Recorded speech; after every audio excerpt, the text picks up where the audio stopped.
Hello, everybody. I hope that this is working over on Instagram, and I hope this is working over on, let's see, where am I broadcasting to? The Tube of You, the Book of Faces. So if you are tuning in right now, let me know that you can see and hear me wherever you are tuning in from. You're more than welcome. And then we will get started with our live workshop, or live for right now, Friday night, 6:30 p.m. Eastern Standard Time on May 20th. Let me display some stuff on the Tube of You and the Book of Faces. So, and hello to everybody that is tuning in over on Instagram. Let me wave and wave and wave and wave and wave, and some of these waves are not going through, and I'm very sorry about that. I can't do anything about that. Okay, so I think we are set up well. Nothing fancy this episode, no tricks or things really to display. It's mostly me revisiting this topic that we talked about I think a year ago, actually. Let me try waving to Bo. That's just come in over on Instagram, or the gram of Insta. Amy is here as well. Hello, Amy. Amy is one of the my fellow graduates from the Gala Darling method certification that I'll be talking about a little bit tonight. But yeah, first of all, let me introduce myself and what these episodes are all about. Hello, welcome. I am Hilary, professional tarot reader, demystifying the mystical and putting you in touch with the most beautiful of gifts, your own intuition. Because yes, my friends, do not argue with me. You have intuition. And my lamp is just not, my lights are not being kind to my reflection right now. There we go. So that's a little bit better. I had it very glary, like all white lights, none of the yellow and white. It was not flattering at all. Anyway, so these weekly episodes, I do them every Friday night, 6:30 p.m. Eastern Standard Time, where we talk about different metaphysical topics, such as tarot, of course, because tarot is my main squeeze. I am a professional tarot reader, and you can book a reading with me on my website, tarotbyhilary.com. That is Hilary with one L. And all of the different reading options that we've got going on up there, I have opened up my readings. So, you know, we are still in a pandemic. Things are happening. Welcome to Amy. Welcome to Bex Tarot as well. I see you. I'm going to try and keep up with two different streams at the same time. So forgive me if I don't acknowledge you by name right away. It's just me here. I don't have any moderator. But yeah, I just opened up in-person readings again for those of you who happen to be in the New York, Westchester, basically tri-state area, within about a 30-minute radius from Westchester County. You can book an in-person reading with me, and I will make house calls or meet you at a restaurant or meet you outside. Or you can book with me for phone, Skype, Zoom, email readings. I'm your girl, tarotbyhilary.com for tarot readings, and also now EFT sessions. And so the reason why I'm doing this particular topic tonight is because I have had a lot of people ask me, what is EFT? What is the emotional freedom technique? What is this tapping thing? Is that a dance? Is it tap dance? Is that what you're referring to? No, it's not. So we did talk about this topic around the same time last year, and I taught about the emotional freedom technique from a couple of different places or people that I have learned it from, just in passing and for free, like over YouTube or through books or what have you, or through different videos. And that is how I knew it at that point. And I did not know that one of the people that I followed or featured prominently in that episode, Gala Darling, would be opening up a certification for the emotional freedom technique, aka tapping. So she opened the certification in November, and we started January of this year, and we finished end of April. So it was a 3-month certification program. Did work every week, did a lot of practice, did a lot of exchanging of tapping sessions with each other, attended classes, took lots of notes, etc. And we had our graduation in Vegas at the end of last month. So April 26th, 27th, 28th, 29th, around then. And so I want to bring this modality to people, and also talk a little bit about how, like, what is the emotional freedom technique, what it does, what it doesn't do, how to do it, what to say when doing it, which was like my big, problem when I first started, when I signed up for the certification, basically, is that I knew I wanted to work with the emotional freedom technique, and I knew I wanted to work with tarot in association with that. And I talked about this again a little bit on the past episode that we did about a year ago, where I first saw tapping. I first saw tapping through Gala Darling and her videos that she would put up on YouTube called High Vibe Honey. And she would pull like 3 tarot cards, talk about the tarot cards and their interpretation, how she interpreted them, and then created a personalized tapping based upon the theme of that reading or what the prominent card was. And it was always like very interesting to me. And also like, I can do that. Like, oh, I can do that. And then, oh, I can do that. So that is how I first learned about tapping. Totally weird methodology, but I had the same exact reaction to tapping as I did to tarot when I was 16 years old and first learning tarot. Like, how did I know that? I don't know how this works, but I know that it works. I feel the same way about tapping. And now that I've gone through the 3 months and done the certification, I feel that much more confident to talk more about tapping, talk about how I feel like it is a great match or modality to tarot. And sometimes, like, I've been working with tarot and then working in tapping into some of my tarot sessions based on the things that have come up in the cards. And I'm just like, oh, tapping could help with this. Like, are you open to this? And then like doing a tap. It's been awesome. Anyway, I digress. We're going to talk more about it. So I see that the Tarot Lady is also joining us over on Instagram. Thank you so much for watching, Teresa. Teresa says, I see you writing a book on this in your future. Ooh, I don't know. Sure. I was going to ask other people to write it, but maybe I should be writing it. I see Eliza is also here. Teresa says EFT, Emotional Freedom Tarot by Hilary.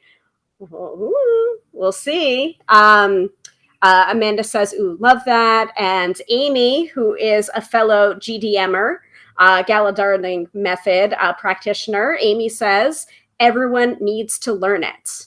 And ooh, love that. I guess the concept of Emotional Freedom Tarot or me writing a book. Guys, I just got finished with the last one and I'm working on another writing project, like one thing at a time-ish. Teresa says, your second book, Thy Will Be Done. You don't argue with Teresa. Anyway, so I've been neglecting some of our regular viewers. Sophia is also here, and Zuri is also here saying hello. And Zuri is also saying, popping in to show some love. Thank you very much. I appreciate it. Teresa saying, I'm going to make this happen. All right. Oh, yeah. Okay. So updates. Sophia is asking, OMG, the book is done. Yes.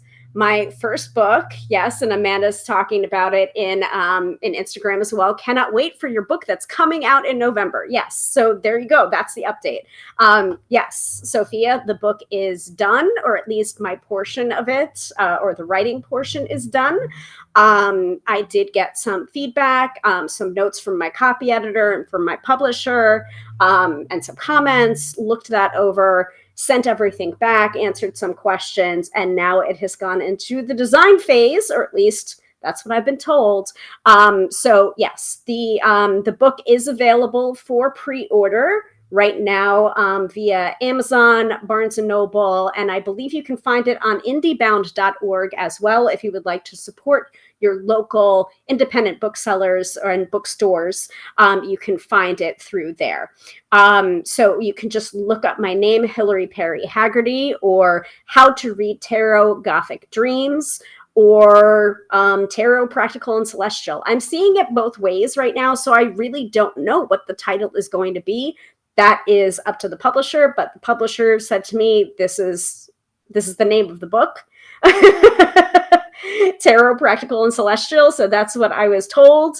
I'm fine with either.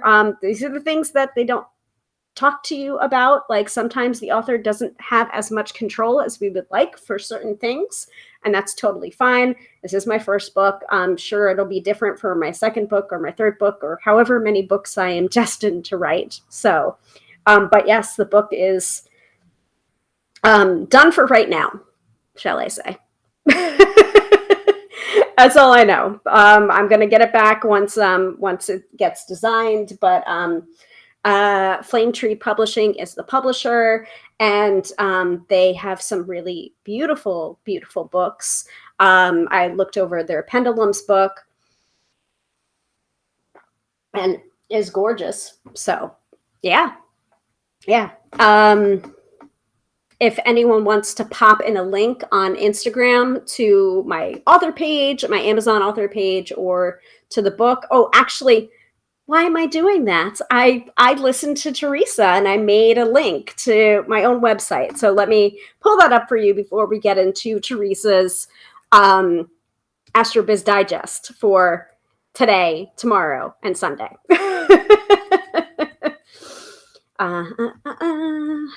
Let's see. Pretty easy URL to remember. Just tarotbyhilary.com and add on //book, and you will find it. But I will put it into the Tube of You and the Book of Faces. Sorry, Instagram. tarotbyhilary.com /book, BOOK. All the information should be there on my website, and then you can click away to where you can purchase it. Let me know if you're not finding it.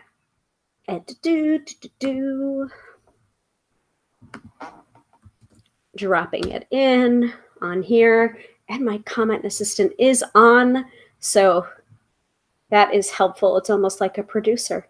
But thank you, Amanda, for mentioning it. Let's not get too ahead of ourselves. Let's celebrate what we have going on right now. Okay, so for those of you who are tuning in to this series of episodes or my live stream for the very first time, here's the general structure of how I run some of these live streams. First, we start out with introductions, which we just did. Hello. Second of all, we talk a little bit about the astrology, which I take from Teresa Reeves, aka the Tarot Lady. Hello. Her wonderful AstroBiz Digest that you can subscribe to. It's $99 for the year, right to your inbox. There's some astro babble in there, but she translates it really well into familiar jargon that you're comfortable with and that you can understand. I really love that about Teresa. She makes astrology understandable, because I am not an astrologer.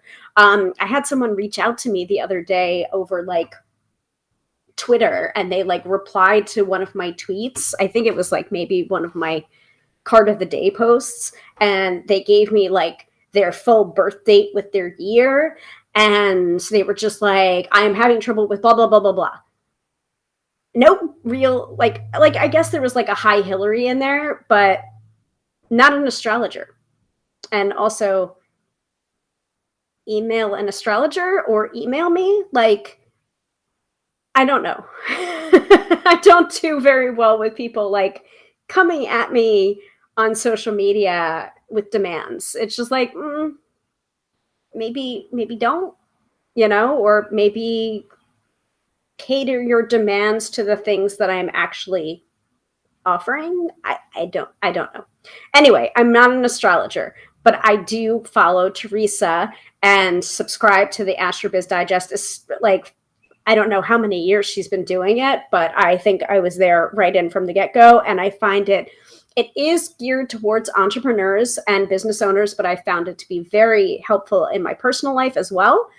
And so this is what I do at the start of every episode is I read from the AstroBiz Digest for Friday, for Saturday, and for Sunday, and no more than that, because I want to present her work, but also refer you to her work, because that would not be very fair to Teresa for me giving away the farm, because it's her farm.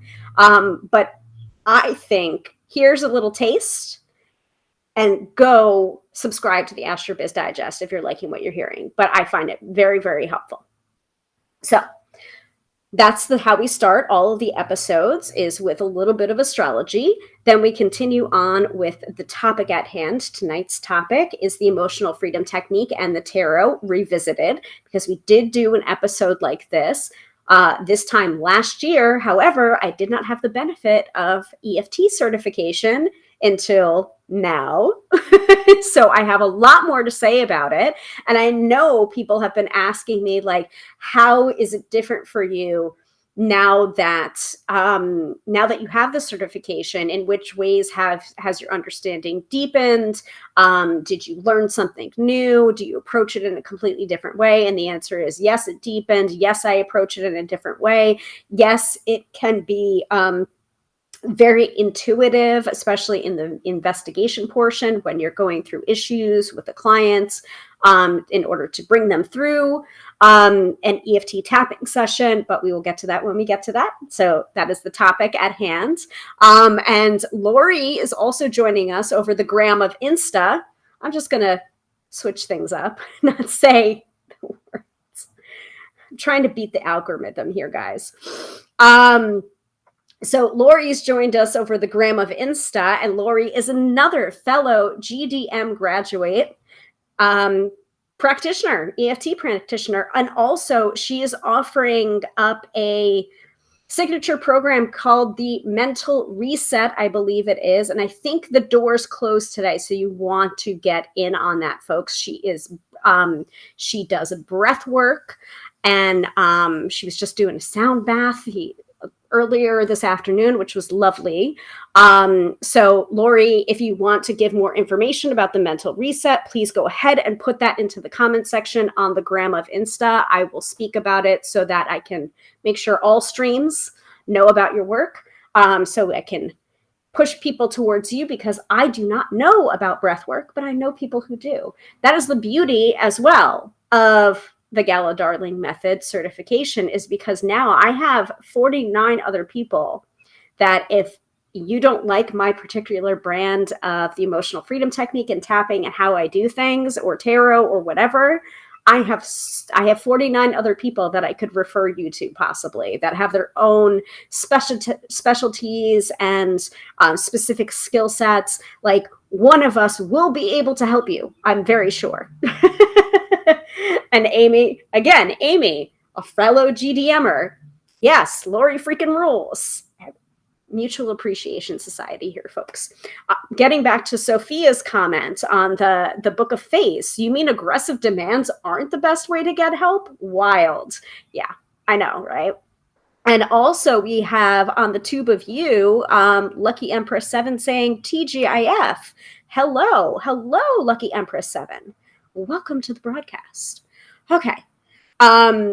So Lori has given information about the Mental Reset. over on the Insta. Let me try and type it in here. HTTPS bit.ly/TMR join the mental reset. And hopefully everyone on the tube of you and the book of face and the gram of Insta will get that information now, because I am sharing it. Come on. Propagates. There we go. There you go. And I'm also going to display it on there. And Lori says, thank you. And I say, you're very welcome. Yeah, I love this. This is great because we're kind of having this mutual appreciation society, aka almost like a quasi GDM method reunion happening right now on the gram of Insta. So I'm broadcasting to 3 different places right now. So if I'm turned this way, I am talking to you, gram of Insta. If I'm turned this way, I am talking to the tube of you and the book of face. So hello, everybody. I will try and keep track of everyone and keep up with the comments. If I don't respond to your comment right away, please don't be mad at me. Ask again if it's an important question, and then maybe I'll see it, But mainly, let's get to, okay, so even just talking about our structure for a regular episode, I'm getting very distracted here. I'm very excited. So, start off with astrology from Teresa Reed's AstroBiz Digest. Main topic after that, tonight we are talking about EFT, tapping, and the tarot. And finally, after at the end of the episode, I usually do a weekend forecast. So the weekend forecast is usually I pull 1 card from the tarot deck, 1 card from an oracle deck. Maybe sometimes I'll pull some Lenormand. Maybe I'll pull some charms. It's whatever I'm feeling at the time. And also it's whatever deck or charm casting or oracle cards are closest to hand. Right now, I have been working with, for this month, I have been working with the True Heart Intuitive Tarot by Rachel True. Yes, that Rachel True, Rochelle from The Craft. She was also in Half Baked. She is an actress, but she is also a tarot reader. So she came out with the True Heart Intuitive Tarot deck in 2020. I slept on it, folks. I didn't pick it up until end of last year, and now I've started to really work with it for our card of the day, daily draws. So today's card of the day, by the way, was the King of Wands. I'm not quite sure if he was upright or reversed, so I kind of pulled a little from the upright meaning, a little from the reverse meaning. I didn't quite know what to make of him or what he was trying to tell us today. So I took a look at him and put up my interpretation. So there he is, the King of Wands. That was the card of the day for today. You can find my card of the day interpretations on all of my social media. Most of my social media is at Tarot by Hilary, Hilary with 1 L, except no substitutes, underscores 2, 3, 4, 5. Nope, that's not me. Please be mindful of scammers and spammers. Okay. The only place to book a reading with me is tarotbyhilary.com and through my PayPal that is associated through that website. So if you're not sure, if people are DMing you or reaching out to you saying, Grand Rising, beloved, I feel called to give you a reading, blah, blah, blah, blah, blah. It's not me. I don't solicit readings via DMs. I will respond to DMs, if there is legitimate questions, but I don't usually DM people, and I definitely don't DM people to solicit readings. I advertise in other ways, I market myself in other ways, but I am not dropping into your DMs, folks. Like, that's not me. And also most legitimate tarot readers and psychics don't do this either. So please be warned. we've had a lot of problems with imposters, scammers, and spammers in various social media platforms, most notably the gram of Insta. Please report and block those imposters. And if you're not sure, you can reach out to me and let me know, like, hey, Tarot by Hilary 2 contacted me. Is that you? And my response is usually report and block, report and block, report and block. And also, if you are looking for a reading with me, you can go ahead and book at tarotbyhilary.com. Requests for readings in this chat, any form, will be roundly ignored because that is not my intention for this episode. My intention is to teach you about EFT and the tarot. If you are looking for a free reading, I've got some astrology coming up for this weekend. And then we also do have the weekend forecast, which is a 1-card pull, basically for the collective. So if you're looking for that, you can get it that way. But personalized readings, not happening here. Please book with me on my website, tarotbyhilary.com. Thank you. Okay, let's get some astrology going here. Oh, yeah.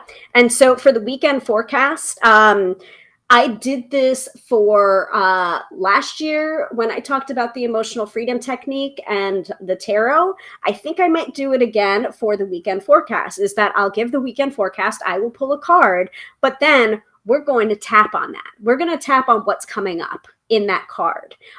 Perhaps if there's a particular issue or there's a theme that comes up in that card, we're tapping on it, folks. So I will give you that information. What is tapping? Da, da, da, da, and then we're going to tap on it using the weekend forecast tarot card or oracle card, but it's most likely going to be the tarot card, a tarot card from the True Heart Tarot, which is right behind me.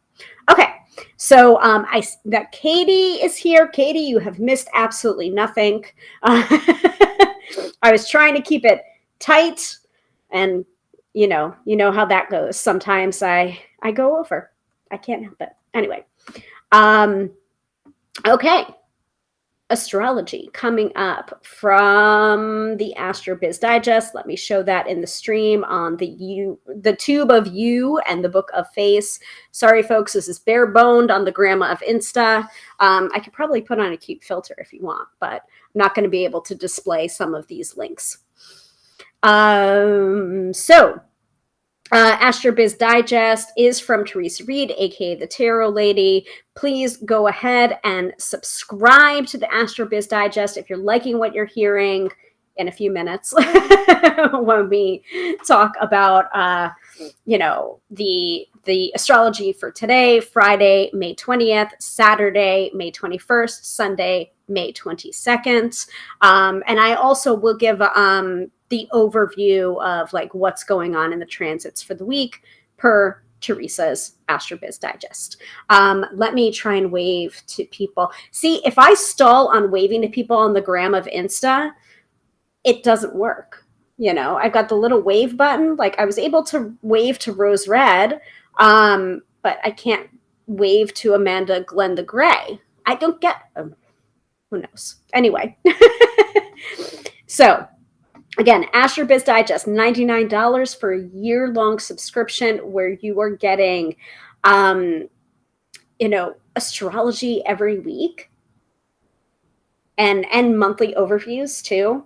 So good. Such a good deal. Straight to your inbox. Like, get it. Anyway. Dina is also here. Hello, Dina. Welcome. Welcome to the broadcast. The crew is all here. Okay. I'm going to display this. I thought I had figured out how to show a label there. Oh, well. Okay. Let me show that. And I was gonna pull it up on my iPad, and now my iPad is covered over with my workbook for the Gala Darling method and my notebook that I have for like my tapping notes. So, never mind. Let me just pull it up in a separate tab.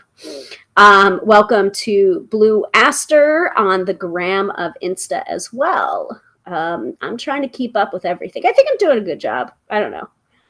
All right. So there's been a lot going on. So I'm going to really I'm not going to go too in depth on all of the transits that are happening. Like I'll say them, but I'm not going to go into depth on all of them. So Zuri is saying everything T does is pure gold. That is definitely true. Please pick up her latest book that she did with illustrations by Panapaz. How to, oh God, I'm going to butcher the name of it and I'm very sorry, but T, if you're still in the gram of Insta watching the live, please go ahead and put in your information for your latest book. I believe it's how to make tarot cards. I'm sorry if I'm butchering it, but yeah, she just came out with another book, folks. Like, how many books does she have right now? I think I have all of them at this point. It's going to be 8 or 9. The next one's. Should I give you some gossip? Well, it's not really gossip. It's more like I'm very excited about the book that's coming out in the fall. Her book, I think it's available for pre-order, so I think I can talk about it. But the book that's coming out in the fall, I believe, is called Twist Your Fate. And I got a copy so I could provide a quote. And yeah, it is delicious. And you're going to want to pick that up too. So if Zuri's saying, everything T does is pure gold, you're absolutely right. And more is coming and you're going to love it. Okay. So lots of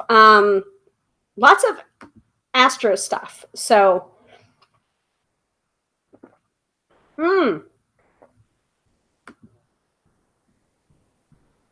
Dina's saying I pre-ordered it today. Awesome, great. So I didn't misspeak. Twist Your Fate, pick it up by Teresa Reed. Let me see if I can wave to Blue Aster. No.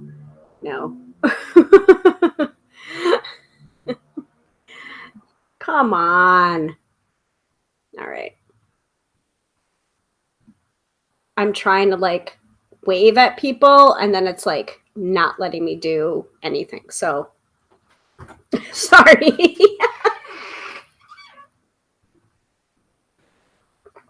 Mr. Tarot by Hilary is in the room too. I'm waving at him. What's up? Brenda's not going to Deccan is already. He still comes over. Yeah. Okay. That's fine. Just keep the door closed and keep it down out there. Well, I'm going to try and keep it tight, so. I just wanted to let you know. Okay. Sorry to interrupt. It's all right. Your adoring fans probably heard you.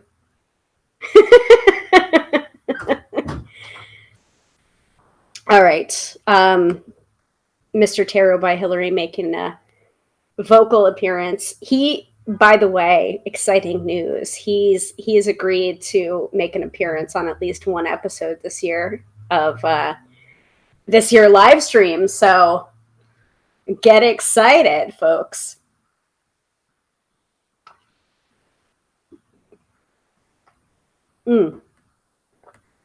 Okay. Enough. Astrology time. Yes. Amy says, keep it down, Mr. T by H. Yes. It's the Rangers game tonight. It's the hockey game tonight. So, and we've been going out a lot. And so we decided tonight we are going to stay home and, conserve our money a little bit. So anyway, okay. Astrology, astro-weather for the week in general. This week kicked off with a lunar eclipse in Scorpio on Monday at 12:14 a.m. Eastern Standard Time. Eclipses are wild cards, so this day may be unpredictable, especially around financial dealings, opportunities, but also nasty surprises. Be mindful of all transactions today. Yeah, blah, blah, blah, blah, blah. Yeah, so Monday, lunar eclipse, things were a little bit nutty. Gemini season arrived today. Yeah, May 20th. So Happy birthday to Geminis. This is an amazing time for finishing or starting writing projects. So it's interesting that people were asking me about my first book. Pre-order it now. It comes out on November 22nd of 2022. So this November. If you have a book in you, get on it now. But of course, this could also be an ideal time for other sorts of writing, cleaning out your inbox, sending handwritten letters to your VIB clients, sketching out new sales pages or newsletters, or crafting new marketing campaigns. It's also a positive 4 weeks for public speaking, honest conversations, and pitching to the media. Just keep in mind that Mercury is retrograde until June 3rd. So we still have that Mercury in retrograde, folks. If you're careless with your words, they could become weapons turned against you. The sun remains in Gemini until June 21st. So that will probably pop up for today for the astrology. So I've already read you the big thing that's going on, Gemini.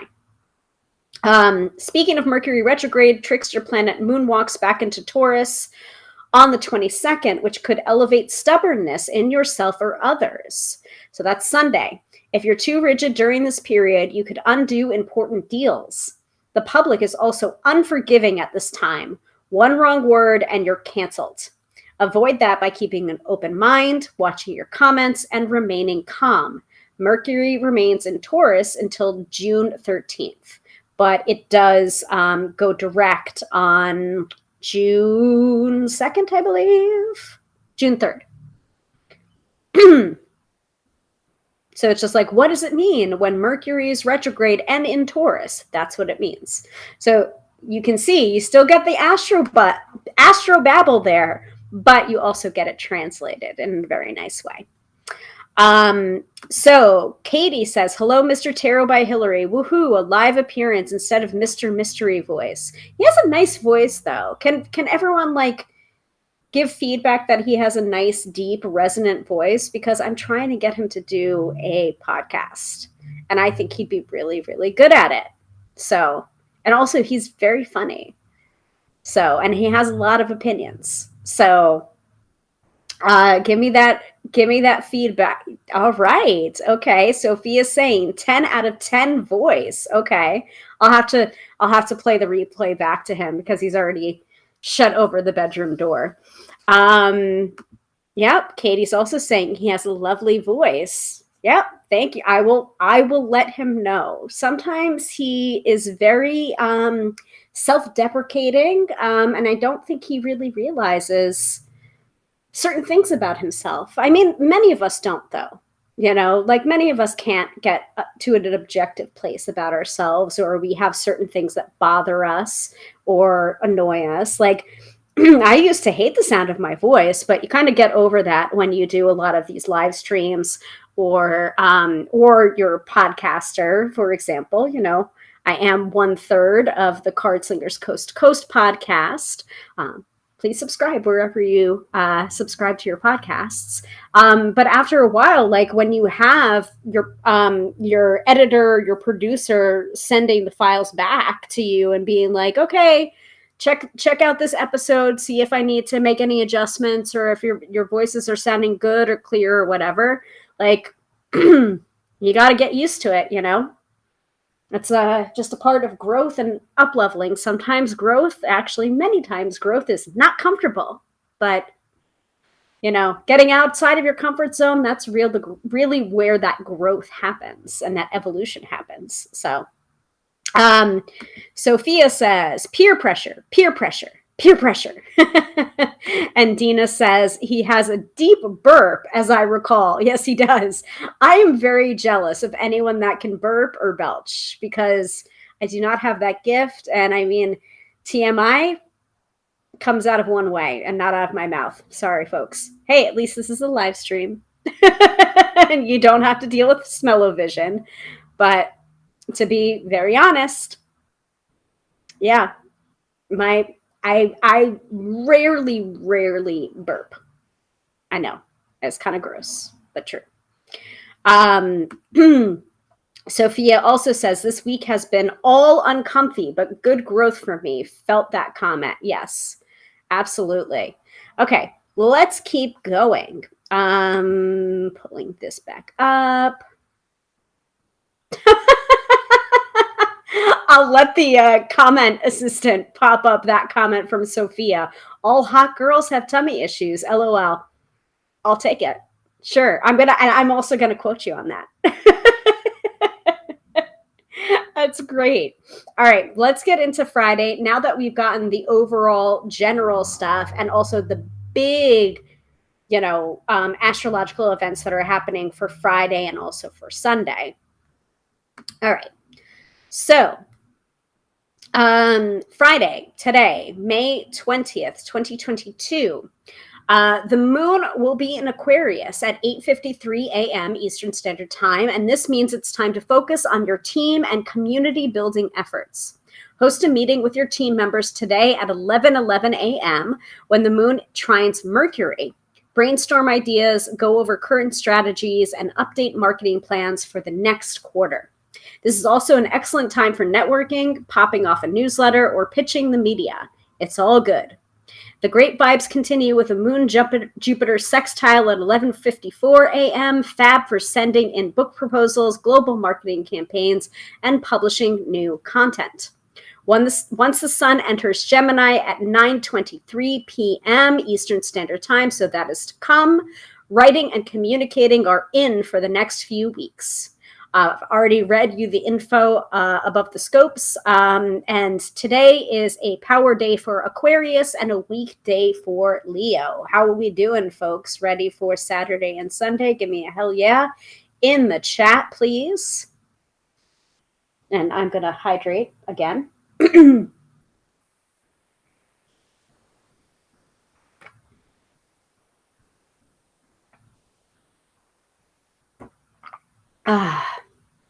All right, got a woo from Sophia. How are we doing over on the gram of Insta? Quieted down a little bit over on the gram of Insta, but sometimes it heats up again. It really depends on how long I live stream for. Okay.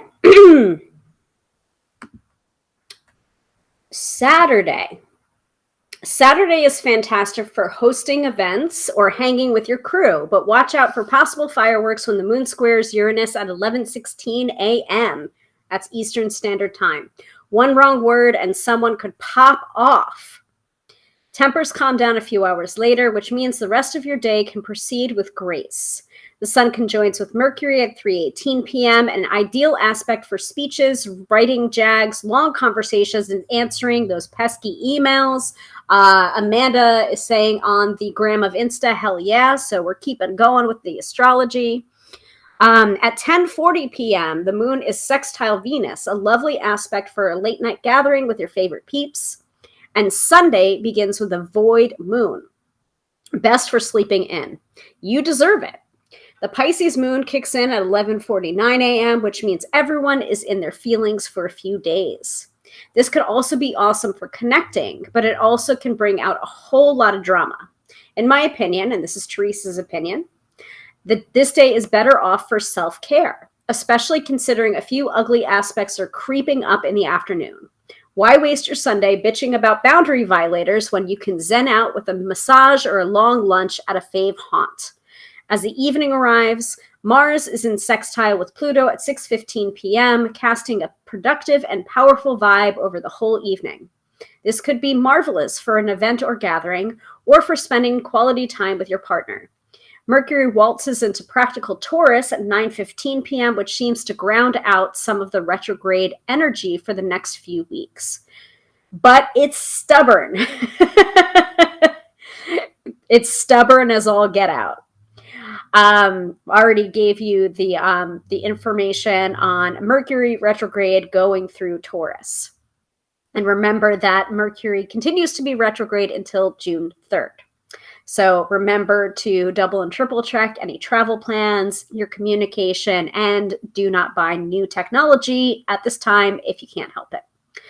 Saturday is a power day for Aquarius and a weak day for Leo, and Sunday is a power day for Pisces and a weak day for Virgo. Now, usually at this point, I will open up the floor to ask if anyone has been experiencing any weirdness the rest of the week. And I usually take a look at the energy from that day and also at AstroBiz Digest to answer that. So, oh no. Sophia is saying that the audio knocked out for a second. Katie's saying the audio is okay. And Sophia's saying we're back. Oh, okay. Hopefully everything's all right now. Mm-hmm. Well, I am, doing these live streams during a Mercury retrograde, and I also mentioned it just now. So maybe that's the reason why. So I'm going to stop. I'm gonna stop saying that phrase, like not saying Macbeth in a theater. Maybe not saying Merc RX. I'll say Gatorade, and you'll know what I mean. Katie is saying, I'm liking Sunday evening. That's when I start my new job. Excellent, and congratulations again about that, Katie. I'm so glad. So Katie's saying I didn't miss any audio. Don't know what happened there. Dina's saying audio is okay on the tube of you. So I don't know. How are we doing over in the gram of Insta? Let me know if you've still got audio going on over there. Hopefully, yes. Okay. All right. So I would love to start the conversation about the emotional freedom technique by talking to some of you that may have had a practice session with me. And I would love to hear comments wherever you're tuning in from, the Book of Face, the Tube of You, the Gram of Insta. If you have had, so Amanda's saying audio on IG is great. So thank you very much. Tech check needs to happen, especially when a certain planet, Mercury May is an Atorade gay. Would that work?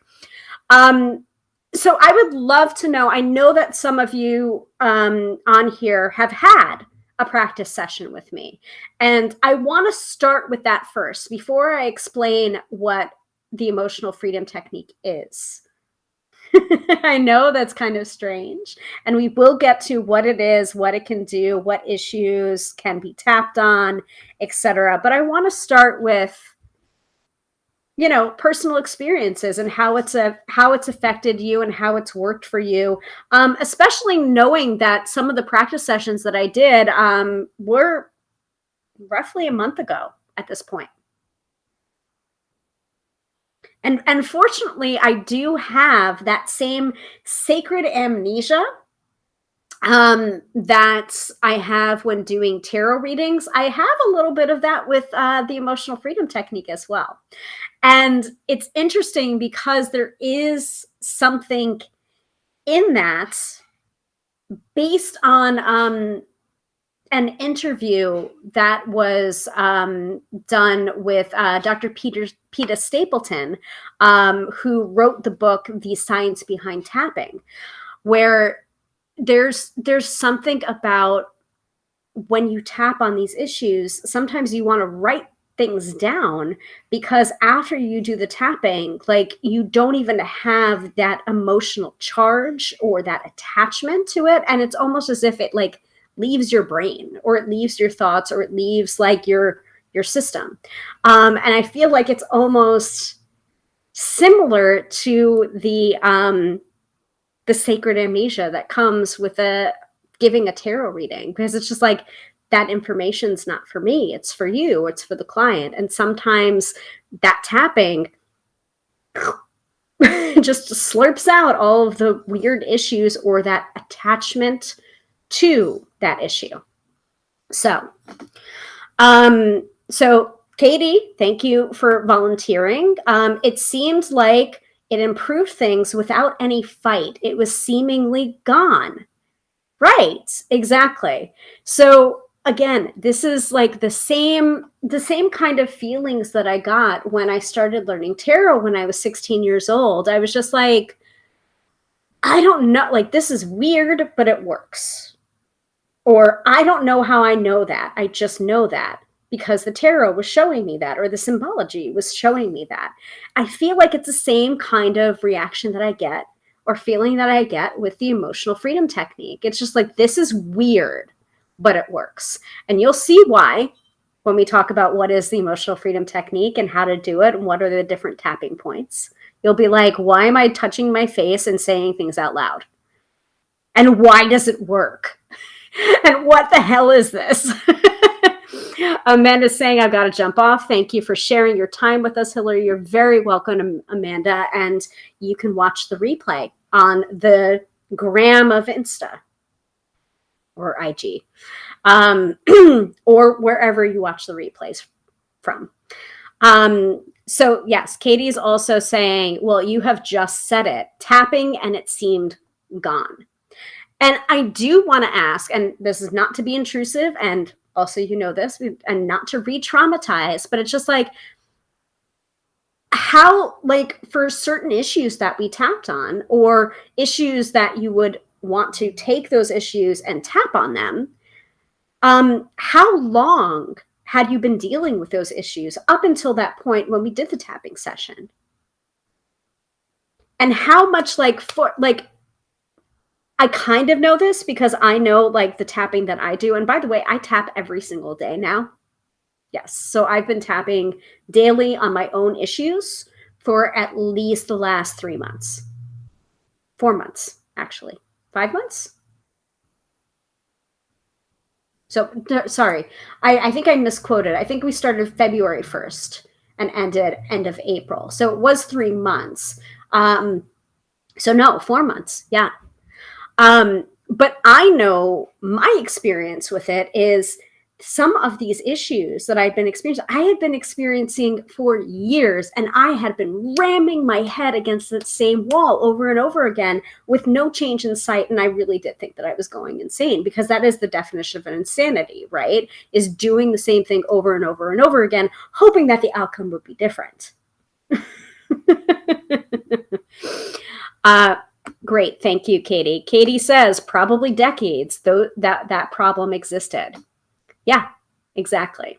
So thank you, Katie, for being vulnerable and brave and showing up and giving me your feedback. I know there are a couple of you that are probably watching silently that I'm not seeing your names come up right now that have also done a tapping session with me. If you would like to volunteer your experience or what it's been like, or if you've done tapping before and it hasn't been with me, but you've seen a difference, go ahead and put it into the chat. Love to hear from you. And I am going to drink more water. By the way, water is really, really important to tapping. You want to be very hydrated because for much the same reasons as tarot or metaphysical stuff, you know, like you're moving around energy. You're sensing energy, you're reading energy, you're moving around energy. You want to be hydrated when you're doing that. Not to mention the fact that you're also using your voice for both. So yeah, you want to lubricate your throat too. Katie's saying, what hit me was your personal ability to channel what was troubling me into a tapping session. Thank you. Love that feedback, especially now that I've opened my tapping sessions up as paid services, but also I've gotten a lot of feedback, similar feedback, which I love, that it's that ability to channel what was troubling you or getting to the root, or again, this is something that we're going to talk about when we talk more about EFT, is not necessarily tapping right on those issues, but also the issues that surround those issues, that if we clear those issues, the primary issue usually clears up on its own. It's like not like what you think that you need to tap on, you probably need to tap on something else that's associated with that. Or you might think it's this thing and it's probably below that thing. Secondary benefits, which we will talk about in this session, are a real thing, and they are a doozy, folks.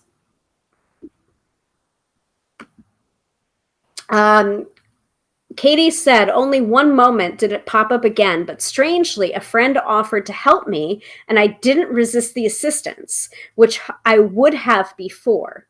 So mentally, I didn't stick in the issue any longer. Yes, exactly. And I feel like it's almost like you might not even seen that opportunity. Do you know what I mean? Or it might not have been offered, or it might have been offered, but offered in such a way that it's just like you were so rooted in the issue that it's just like you didn't see it as help. You saw it as a burden or what have you. You know, like, can't remember exactly what it was, but yeah, exactly. Like, it's almost as if it really does help to clear things, so that you can get that clarity, so that you can move through it, you know, and get to the other side. Yes, exactly.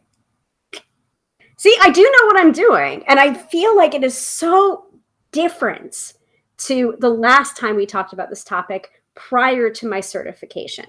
So thank you again, Katie, for volunteering. And I know that some of you are still there, but keeping quiet, and that's fine too. Again, you know, you do not have to share anything that you're not comfortable sharing. So what is the emotional freedom technique? So I want to speak about what we're covering tonight, and then I'm going to get to my notes and my workbook and everything. So let me see here. Where is it? So the description of tonight's episode. So we're discussing the emotional freedom technique, EFT for short, and how you can bring tarot into it now that I am a certified EFT facilitator and practitioner, including what is EFT, how to do it, how I got my certification, and info about the second cohort, because Gala Darling is taking on, she's doing it again. I believe enrollment is opening in June, if I remember correctly, and I believe they're starting in September. So enrollment open in June, starting the second round of certification in September, if I'm remembering correctly. How you can use tarot, divination, and intuition to personalize your tapping scripts. And intuition has a lot to do with EFT and tapping and what to say, because there are two components to the, actually three. There are the, two. I would say two, maybe three. There are different components to tapping that makes it powerful. You've got the tapping points, which I will go through, and also your voice. You are voicing these issues as you're tapping on the different points. Yes, out loud. Yes, repeat after me, that kind of thing. But how do you know what to say?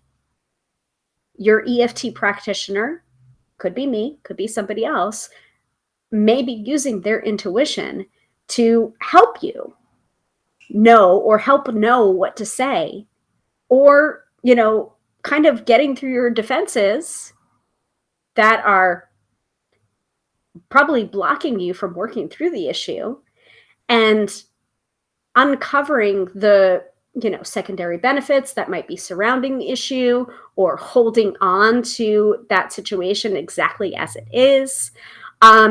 So the EFT practitioner has their intuition, and also you've got your own intuition as well. And this is something that I encourage in my tapping sessions, is if you have something coming up for you, you know, and there's a certain phrase that's coming up for you, say the damn phrase. I will not be offended. In fact, I encourage it, because personalization is so important. And then a personalized EFT session based on the weekend forecast. It's probably going to be much shorter than the last time we did that, because I think it was still an effective tapping session, because I did go back to it and I was surprised at how resonant it was. So we've already done the astrology, or the astro-weather, at the top of the episode. We will be doing the weekend forecast and that personalized EFT session at the end of the episode. But that's the description of tonight's episode and topic. So any questions coming up for you right now before we dive into what the emotional freedom technique is? Where did it come from? What the fuck? What the fuck is this? And why the hell does it work? I can't tell you. Can't tell you why. I have some hypotheses. I have some notes. And what's interesting is that we've fallen into a pattern now where therapy happens right before my live streams. And we were talking about schema tonight with our therapist. And he asked me, do you know what schema is? And I said, yeah, it's a plan. And he was just like, yes, exactly. So just talking about that, like, made me realize, like, oh, that probably is also a reason why tapping works, because it's working on the hardwired schema, which causes the behaviors that you fall into, and how tapping kind of short circuits that and helps you install a new schema that allows you to up level or inhabit a different behavior or inhabit a new subconscious programming that doesn't make you, revert to old behavior. Does that make sense to everybody? I feel like I'm being kind of timey-wimey, psychological in nature right now, but that's what I was getting from when I heard, do you know what schema is? And I'm just like, yeah, it's a plan. It's this, and then of course I made the analogy to, computer systems, and that we're a computer system, and, we're hardwired for this, and, we need to install new software, and yeah. Because, I'm nerdy like that. All right. I'm going to give it a minute or so. I was going to go get some more water because I do need more water. So let me grab my timer widget and give myself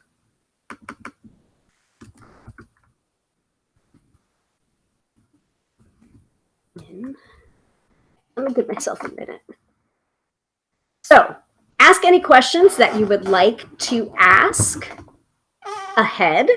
And some of these questions I might be able to answer as I am teaching this topic of EFT, tapping, and the tarot. Be right back. I'm going to get some water. I would suggest, if you don't have water, get some water. Get some hydration in ya.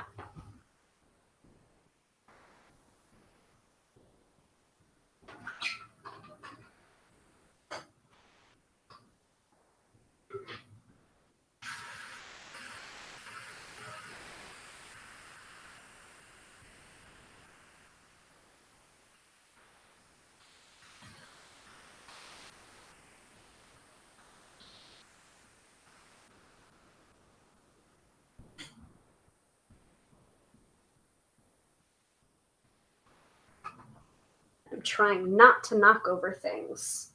Ugh. Like my notebook.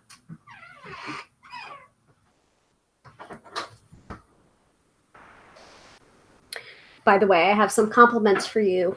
Oh, yeah? So 10 out of 10 for voice. Oh, very nice. Your voice.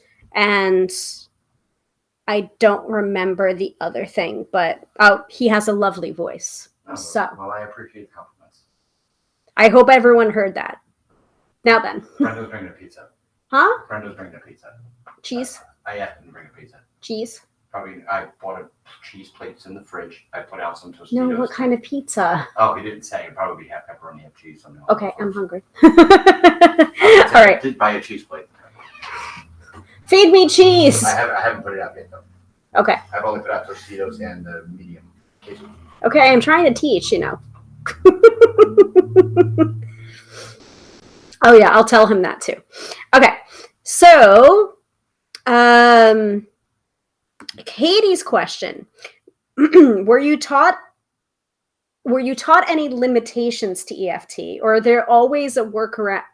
Is there always a workaround you can employ? Limitations. I mean, like, besides, regular, I am not a doctor, I am not a healthcare professional, I am not a therapist or a counselor, those kind of limitations, like, absolutely, we were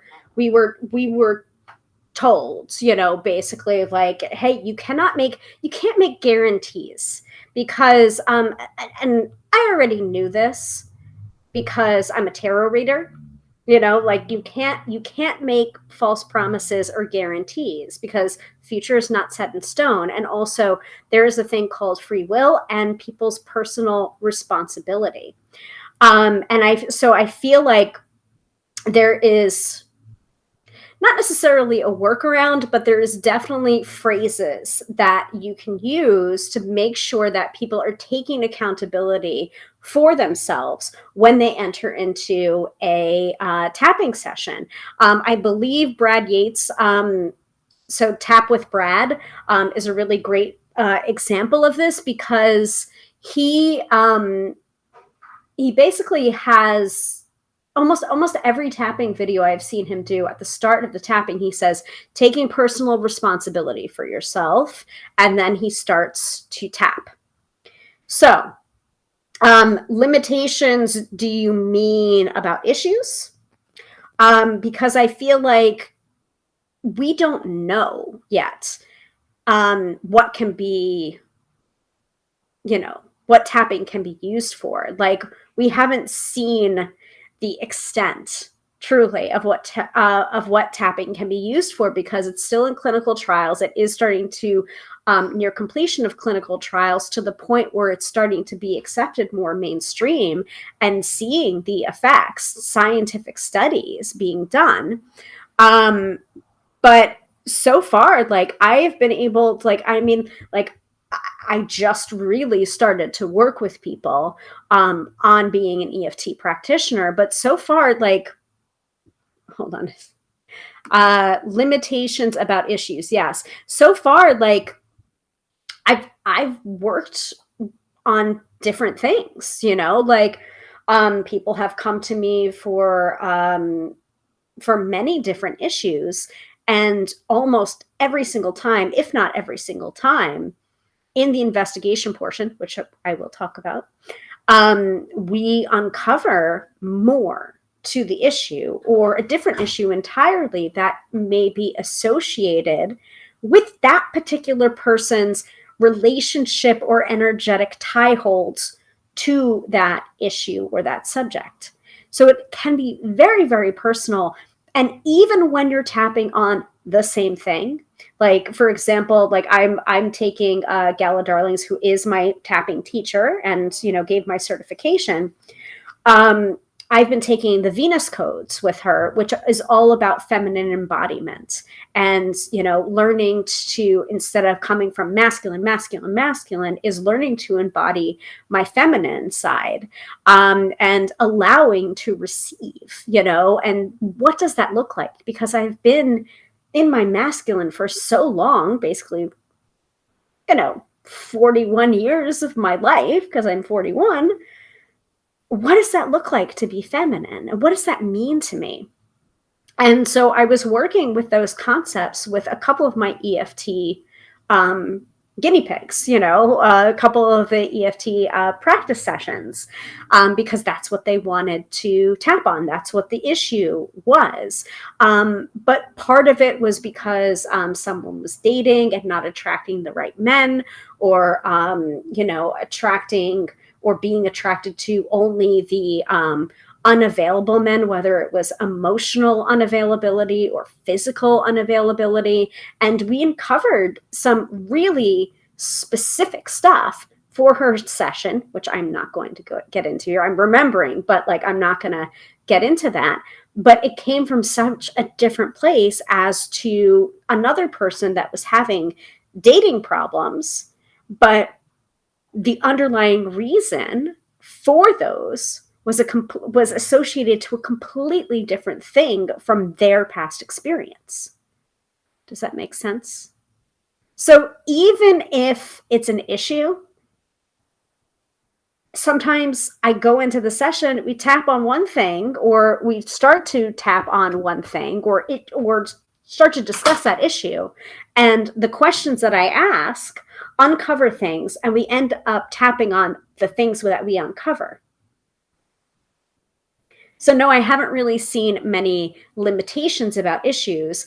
I would say I don't know if I'd feel entirely comfortable doing tapping on certain health issues. But then again, I am not that, like, I have done readings or tarot readings on health issues, diagnoses, or whatever, but I'm not providing the diagnoses. And I always say, I'm not a doctor. I'm not a doctor. I'm not a counselor. I'm not a psychiatrist. I'm not any of these things. So please keep that in mind.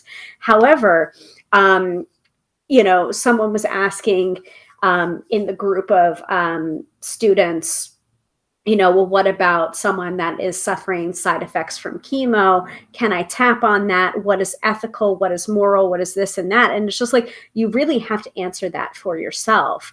But of course, you're not making promises that you can cure cancer or cure anything, Make sense? I hope that makes sense. But thank you for giving me an example. I'm wondering if EFT would leap in and break blocks that psychologists may struggle to work through, or would they have to work through all the steps to reach that block, then get that block? Maybe I should take that to my therapist. Because I feel like he's curious. Like, I explained a little bit about it to him, and he's just like, but he already was kind of like open already, because when I had said to him, like, oh, I'm a tarot reader, he was just like, oh, okay, so you do what I do, but with cards. And I'm just like, hey, you said that, not me. Like, I did not say that. You said that to me. So, God, that's such a good question, Katie. I think I'm going to have to tap on that or possibly ask that. Like, I really love that question. EFT would leap in and break blocks that psychologists may struggle to work through, or would they have to work through all the steps to reach that block and then get the block? How do I answer this? Yeah, I might have to ask, because I feel like there's a couple of people that are in that field already that, like, I'm family friends with, like, that I've known for years. Like, literally, I babysat them when they were a child. So it's just like, okay. Like, I hope I didn't contribute to messing you up in some way. But kidding. But I'm hearing that, like, there are a couple of people, like my mom was saying, oh yeah, oh, it's a thing because I heard about it, like, so and so does this. And I'm just like, and also your daughter does this, and your daughter told you that she does this, and that she's going to Vegas to graduate, and da, da, da. But sometimes it is about the source. Like, I don't know if my mom would necessarily accept EFT as being a real legitimate thing if I said it, but if somebody else said it, then it's just like, oh, of course. Stuff I need to tap on. Anyway, so Katie says, a block can be broken if the client is ready, but I was wondering, if they aren't ready, can it leap them there? Possibly. I think so. But yeah, I'm not a psychologist. I'm not a psychiatrist. I have my own theories, and I'll talk a little bit about the whole schema thing, since it did come up in therapy today. But I think it possibly can, because it's almost as if it's not speaking necessarily to the conscious, but it's speaking to the subconscious, and it's giving voice to the subconscious. And sometimes, like, exactly what you're saying, can we jump there? Can you jump the block? Would they have to work through the block or struggle through the block, or can they jump? Can we leap them there? I think yes, because I think it's working on the subconscious. So my answer, I think, is yes. But again, not a psychiatrist, not a psychologist. And also, you do want to be careful when you're doing that too. And some of the basis of emotional freedom technique is in neurolinguistic programming. So kind of more evidence that would say yes rather than no. So thank you for the excellent questions. Before we really talk about what emotional freedom technique is, but yes. So let me grab my book. I am going to be reading from my prayer book. Ha ha ha. So this was my workbook through the Gala Darling method. Love that at the top of it, it says, I deeply and completely love, accept, and forgive myself. If you're familiar at all with tapping, you hear that phrase used over and over and over again. It's a great phrase. I've already, memorized it at this point because I use it sometimes. It's very effective. No matter what issue you're working on, is reminding yourself that you deeply and completely love, accept, and forgive yourself, or the parts of yourself that enabled that behavior or enabled that block, because your past self was really smart and it was defending you and it was protecting you. But maybe now the things that were defending and protecting you are now creating blocks and you no longer need them. A lot of tapping can be about feeling safe. Again, tapping can be used for phobias. It can be used for fear. It can be used for anxiety, for calming, for stress relief. It can be used for PTSD. It can be used for relationships. It can be used for manifestations. It can be used for a lot. But the reason why it is so powerful and strong is because it interrupts the fear response and the amygdala response of freeze, flight, or fight. So once we have that frozen in place and we're not acting out of fear and we're calm, the tapping, it brings us down, brings us a little bit calmer, we can then make better decisions from a more balanced and calm and centered place. And it also can give us clarity as well. So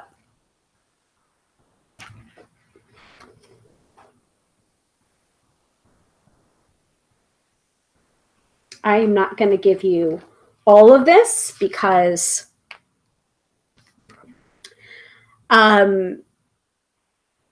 this is Gala's, not mine. But and I want to teach in such a way that I'm not teaching her method, because that is against the rules, and that is not the reason why I did this certification. I did this certification to become a facilitator, not teach in her way in order to certify other people. That was not the point of it. So I just want to give you some of the history of tapping so that you understand what tapping is, where it came from. All right. So the history of tapping, it began actually in the, I think the late 70s in different forms. Okay. But it was really created by Gary Craig, I think in the late 90s or the late 90s from here. Not quite sure. You can do your own research on Gary Craig. And also you can also reference the Tapping Solution book, which is also an excellent book on the subject of tapping. Different tapping points, though. So Gary Craig was a Stanford-trained engineer and master of neuro-linguistic programming, and it came after watching his teacher create a mind-body tapping protocol called thought field therapy, who he had in turn learned from Dr. George Goodhart and Dr. John Diamond. They had each discovered that verbalizing an issue while stimulating acupuncture points could bring huge relief to their patients. Gary Craig took the work of these men, massively simplified it, added neurolinguistic programming concepts, and created what we now know as EFT tapping. So stimulation of the acupressure or meridian points creates a sense of calm within the body's energetic systems, and when combined with verbalization of an issue, this has a positive effect on the amygdala, the stress center of the brain. Both the amygdala and the hippocampus play a large part in decision making while stress or fear is being experienced. And so tapping lowers cortisol, the stress hormone, which might explain why after tapping we feel so relaxed and calm. And it's still relatively new. Even if like the work of like thought field therapy was happening in like late 70s to 80s, we still call that scientifically, it's relatively new. So we're still learning exactly why tapping works and all of its possible applications. So again, we're never going to entirely know for sure why it is that tapping works, as long as it works. And I have the same opinions about tarot. I don't know exactly why it works or how it works. I have my theories and I've written about them before. But the most important thing is that it works. Tapping under observation, tapping has been tested on general anxiety, test anxiety, phobias, OCD, PTSD, trauma, stress, depression, addiction, pain, including fibromyalgia syndrome, tension headaches, frozen shoulders, psoriasis, insomnia, seizures, sports and athletic performance, learning disabilities, educational challenges, epigenetic and physiological functioning, and general psychological functioning. Demographics who have been studied using tapping include college students, veterans, pain patients, overweight adults, hospital patients, athletes, healthcare workers, students, chemotherapy patients, and phobia sufferers. It can be applied to so many different types of people with a huge variety of issues. So if you want more about the history of tapping and also the science behind tapping, I would highly recommend Dr. Peta Stapleton's website and also her book, The Science Behind Tapping. Very, very interesting stuff. And also, I believe you can, if you go to her website, I believe you can subscribe to her newsletter. And I think they're always looking for volunteers for clinical trials as well. I think they were doing one on eyesight improvement for people who wear glasses. So I was just like, oh, okay, yeah, pick me. So all sorts of clinical trials happening with tapping.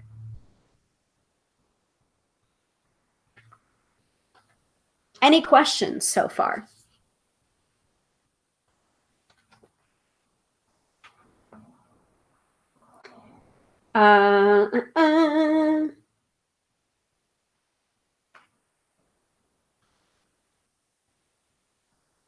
I really want to talk about secondary benefits, though, because I feel like I just uncover secondary benefits like all the time during investigations when I'm working with people that want to do a tapping session. So from Gala Darling, from the method, look out for secondary benefits. Secondary benefits are the secret things we gain or get to keep from not changing. Like an example here is you might want to end your relationship, but the secondary benefit is that you get a lot of attention from people when you complain about it. Becoming a powerful healer is about learning to look beyond what people tell you their issue is. There's almost always something more intense going on underneath. Secondary benefits and also being really specific and keeping yourself hydrated, those happen to be like key points that I have found when I have been tapping with people. And I've got quite a few tapping sessions under my belt now. But I see what time it is, and I'm also really, really hungry because I didn't eat lunch today. So that's a whoopsie for me. But let us go over the points. So basically, what does it look like when we're tapping?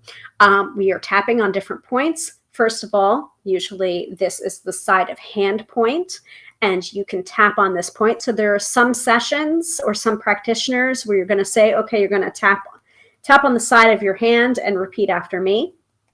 Or if you don't need the side of the hand point, There are different reasons for side of the hand versus not side of the hand. I'm not going to go into that tonight, but you can get deeper into an issue or the negative side of the issue. When it's basically called the setup statement when you're doing this, where you can get deeper into the issue or hone in on the issue a little bit more. Some tapping sessions, they'll encourage you to start on the top of the head.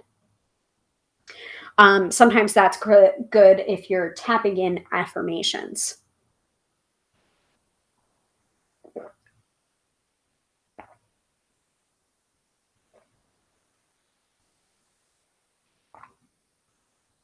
So here's the tapping points that I have learned from Gala Darling. Please note there are different EFT practitioners out there, different schools of thought as well. So you might see a practitioner start at the top of the head. You might also see a practitioner start at the eyebrow points and end at the top of the head and not use wrist to wrist together. Just follow along with your practitioner and you can tap on the different points. If you miss a point,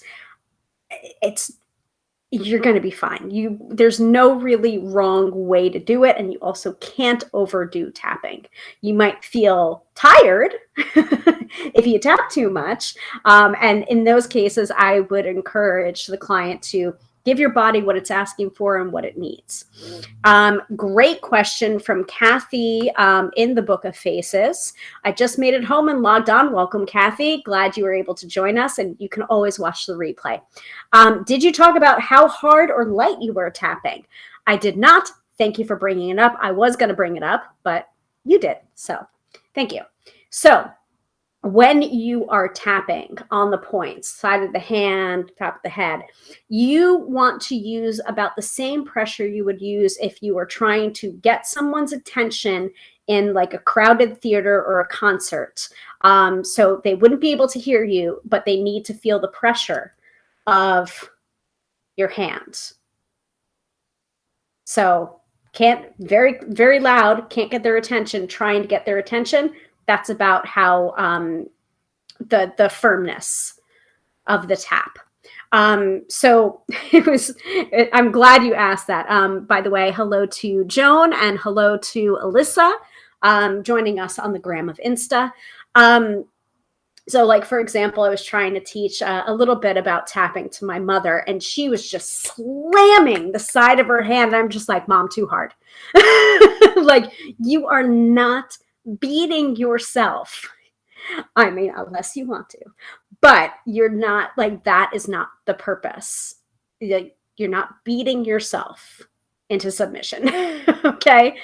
So about that firmness, thank you for asking. And you're welcome. Any other questions coming up for you before we continue? No question is stupid. So the points that I learned, so side of the hand, and you can use non-dominant to dominant hand. You can use 4 fingers. You can use 2 fingers. I usually use, there's my right hand. I'm right-handed. This is my left hand. I use my right hand to tap on where your pinky is, that side of the hand. And you can use 2 fingers. You can use 3 fingers or 4 fingers. I usually use about 3 fingers because my pinky finger is a little too small to get it there. So that's side of the hand or setup statement, where you would say your setup statement. Okay, that's the first point. Now, points that I learned. Top of the head. And by the way, you can use 1 hand or 2 hands. I use 2 hands. And if there are certain points that you just can't reach because you have physical mobility issues, that's okay too. Like, tapping is for everybody. Find a point that works for you, and you can accommodate that way. Like, I was working with someone that had recently had shoulder surgery. And so I asked her, like, hey, Please don't injure yourself doing this. If you find a point that you like, and instead of doing top of the head, if you're feeling like you can't do it, or, you know, what have you, like, pick another point and tap on that. It's okay. So top of the head, start of the eyebrows, temples, under the eyes, so kind of where your cheeky bones are, under the nose, and you can use one finger like this, or you can use two fingers, under the mouth and above the chin, so where that little divot is. And please note that I'm also talking to the gram of Insta on here, so sometimes I'm turning here. Make sure you guys can see it over here. Okay. Collarbone, so feel for where your collarbone is, and a little bit down from there. Tap there. Modification, if you would like, instead of doing on the collarbone, you can also take your full hand and just do that. Okay. Under the arm. So if you happen to have large tracts of land like me, you might not want to reach across and tap, but I will show you both ways. Might seem a little silly here, but I'm going to push forward so I can show you. So under the arm, you want to reach across where your bra is. If you happen to be a bra wearer, okay, tap right there. Okay, you see that? Now, if you happen to have large tracts of land like me, and that's not comfortable for you, feel like you can't reach across, same hand, same side, right? Might make you feel like you're an orangutan. It's okay. Everyone can see that. Let me know if you can't see that. And then last point, wrist to wrist together. Those are the points that were taught to me by Gala Darling. There are a ton of resources. There's actually a resource on her YouTube. Let me see if I can pull it up right now. Also, keep in mind that this is a revisiting of a past episode that I did last year. And so this is almost like a part 2. It's just like, here's where I was when I learned this originally, and here's what it is after my certification. I feel like I understand tapping a lot more. I can help facilitate people a lot better now, a lot more strongly now. I have my experience. There are some people that are watching the live stream right now that have worked with me and can vouch for my experience and also what I'm talking about. So if you want to go back and watch that episode, you can. And also, I believe Gala has come out with another YouTube video basically introducing you to the different tapping points. So let me see if I can play that right now. I don't know how long it is. Beginner's Guide to the Tapping Points. It's about 2 minutes and 55 seconds, but I already kind of did it. So, but I want to share it here so I can basically show you what it looks like. So let's see. Sorry to the gram of Insta for not being able to show you, but that is the drawback. Let me see. Come on. Can I move it over? Can I do it? Can I show it? There we go. So that is my teacher, Gala Darling, and this is her tapping points guide. So that's what it looks like. Let me start it.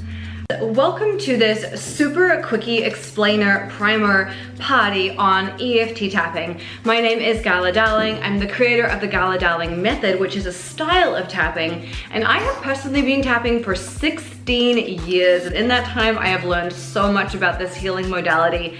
The first time I used it to heal asthma, I used it to heal an eating disorder, depression, back pain, cat allergies, hay fever, you name it, I've done it. As such, So not showing this to brag or anything, but I wanted to give you the exact title of it in case you wanted to look at Gala's beautiful face as she demonstrates the different tapping points as she teaches in the Gala Darling certification method. So the name of it is Easy Beginner's Guide to the Tapping EFT Points. Okay.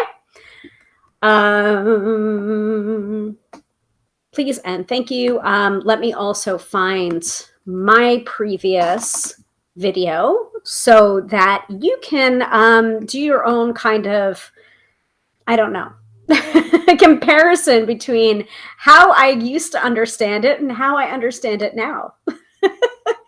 1 second, please. This is the good part of using Be Live, though, able to display some of these things.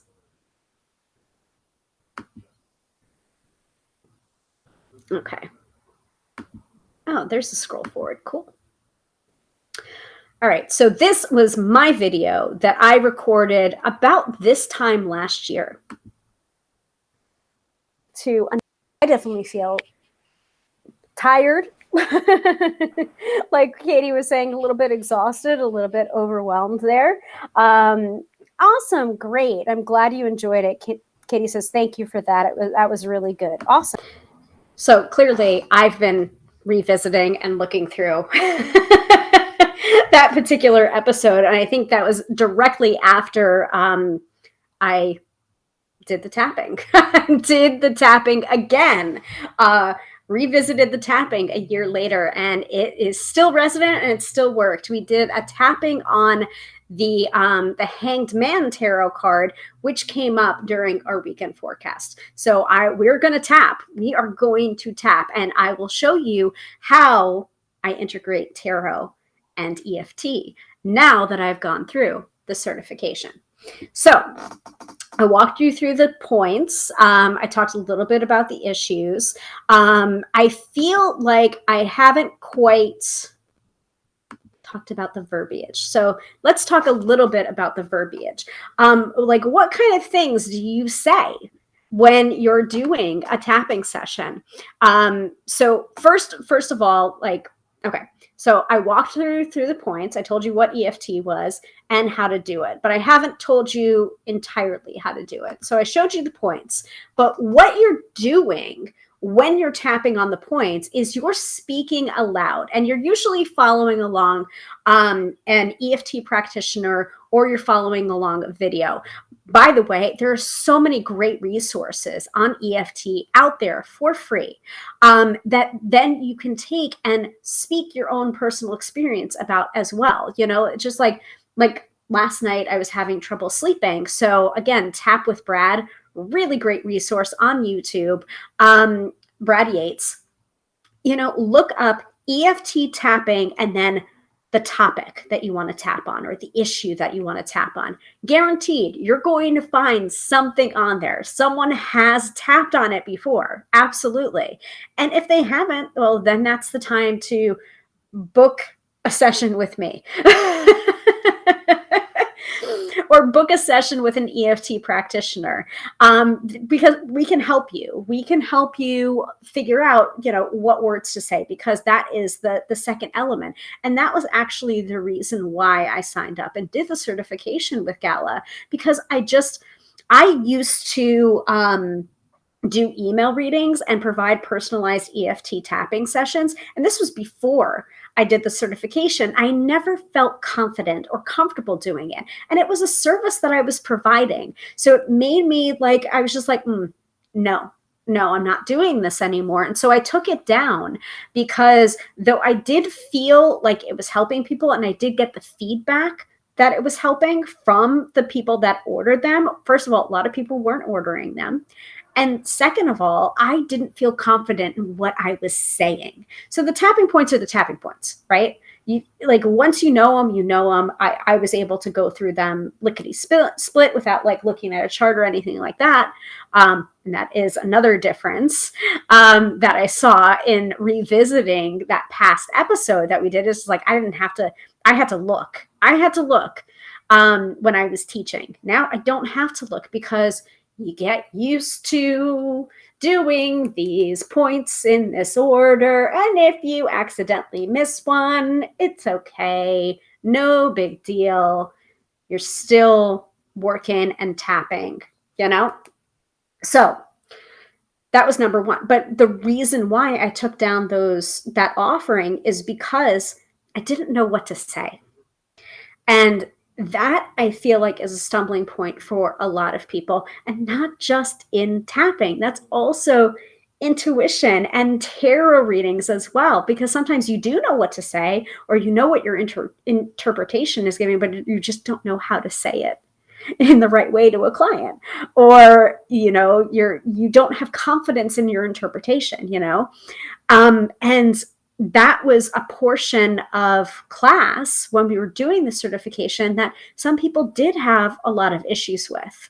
It's trusting in themselves and trusting in their intuition and what they were intuiting when they were investigating different issues with the people that they were practicing on with the tapping.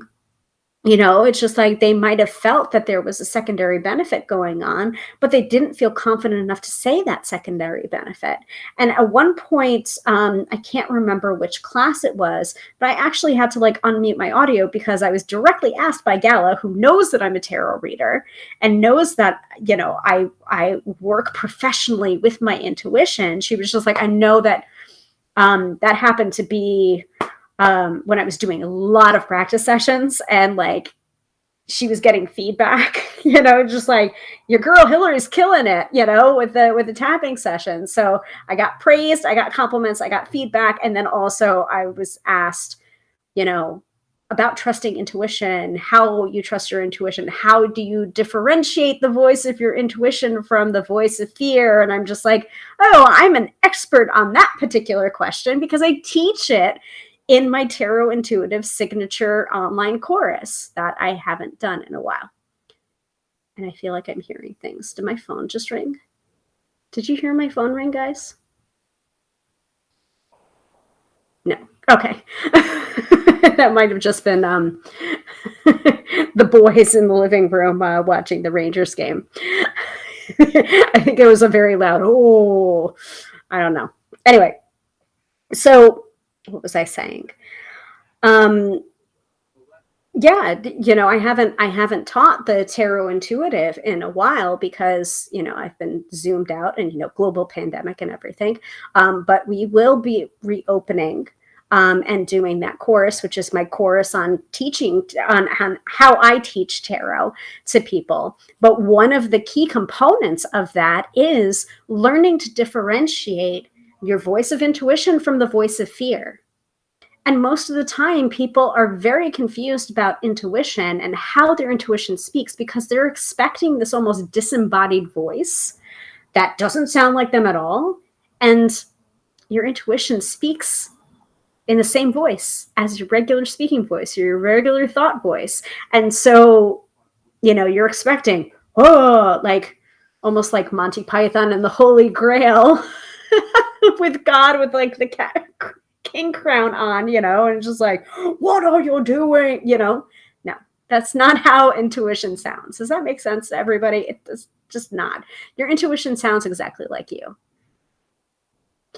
And your intuition does not strike fear. Your intuition is not going to make you fearful, and it kind of has almost like this neutrality to it.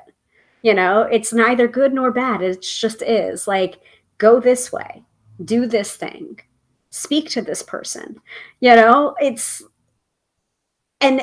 the biggest test is learning how to differentiate it from that voice of fear and learning how to trust it and learning how to follow it, and even if you don't follow your intuition's advice, the most important thing is to validate and say, I hear you, intuition. I hear you speaking to me. Thank you. Thank you. Have gratitude for your intuition. Same kind of things going on here with tapping and learning what to say or bringing someone through a tapping session. intuition has a lot to do with it. So, you know, if you're formulaic about your tapping, and I had people practice with me that was learning from a different EFT teacher, or they were learning from different EFT almost companies or blogs or YouTube videos or what have you. And they were just like, it just feels too dry, too formulaic, too boring in a way, too ho-hum. And it doesn't speak like me, and it doesn't feel like me, and the words aren't mine. And when you do tapping like that, tapping might not have that resonance. So you might have learned from the wrong person, or you might need to personalize it a little bit more, because people say I'm very intuitive. And yeah, I guess I am. Sorry for the shake in there. But also, when I'm working with a person, I'm asking them what issues do they want to work on, and then I'm asking really good questions. Where did that start? What memory is that associated with? Who told you that from your past? Is there someone that told you that in the past? Or is that just simply how you think the world works? Is that an underlying belief for you? Why do you believe that? Who did you inherit that belief from? These are all, and that might be annoying. Why? It's like Mindy from Animaniacs. Why? Because. Why? Because the sky is blue. Why? Because the grass is green. Why? Okay, I love you. Bye-bye. You know, that level of investigation and asking all of those questions, ask good questions. You're going to get good answers. Same thing with tarot. Same thing with tapping. You know, learning to ask good questions. You get better answers from the tarot, and you get better answers for the words to use when going through a tapping session. Any questions about that? I'll give an example. I can give an example from my own tapping sessions. So this has become my investigation book. Most of the time when I'm working with people, I'm working with them over Zoom and typing, because I type much faster than I handwrite. But for my own tapping, which highly recommended, like there's no do as I say, not as I do kind of crap going on with tapping. No, you become really good at tapping and also facilitating tapping sessions when you're working on your own shit. So you better be tapping yourself too. So this has become, so I got this journal originally from Bando, BAN .do. They have a lot of like accessories and notebooks and cuteness or whatever, but this is I am very busy. Nice big notebook, pale pink, love it. But I was using it originally for other things, like different notes or randomness. And then I just started to use it for a lot of my Gala Darling stuff, because I get a lot of stuff from her, like Radical Radiance.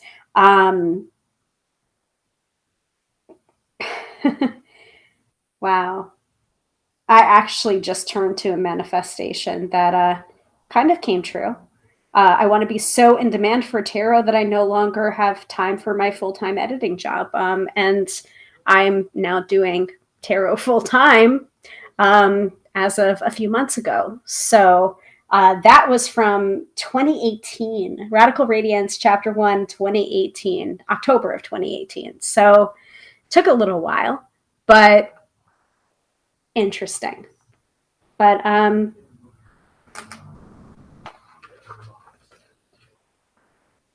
manifestation. So like this book has been like tapping notes, but also manifestation stuff. Anyway, let me see here. Can't make that stuff up either.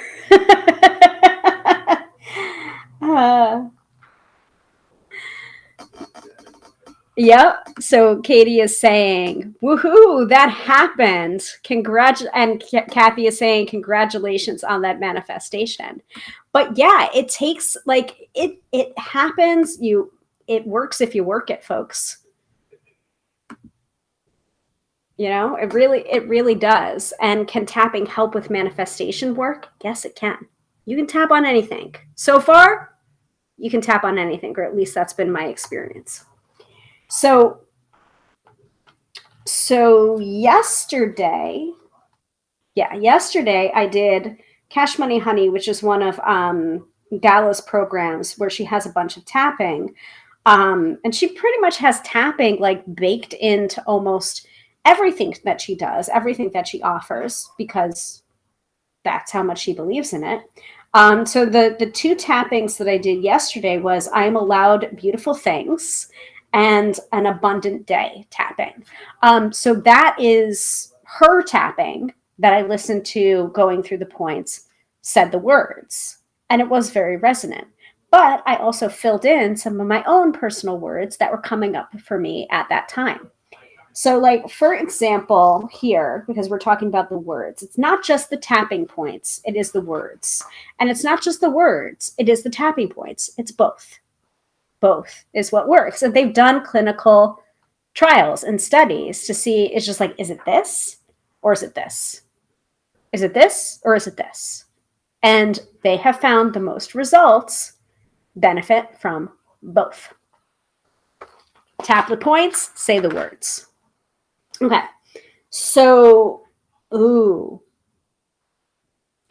part of the work that I did in the certification was we also were able to get a video of Gala's membership of High Vibe Honey, which is tapping, and that's a group tapping over Zoom every Sunday, 1 p.m. Eastern Standard Time.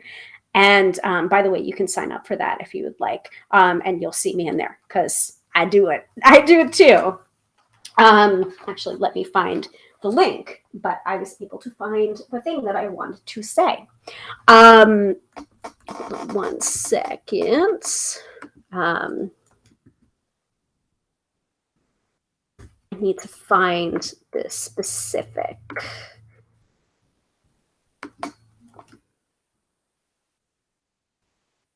Where is it? Gazette.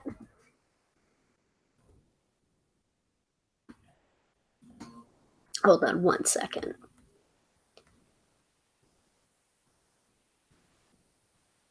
Because I want to do the link.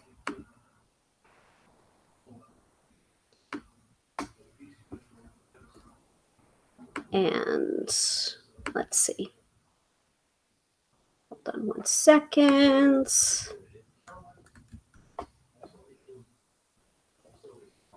Oh, did I send that? I didn't mean to send that without the link. I didn't mean to send that without the link.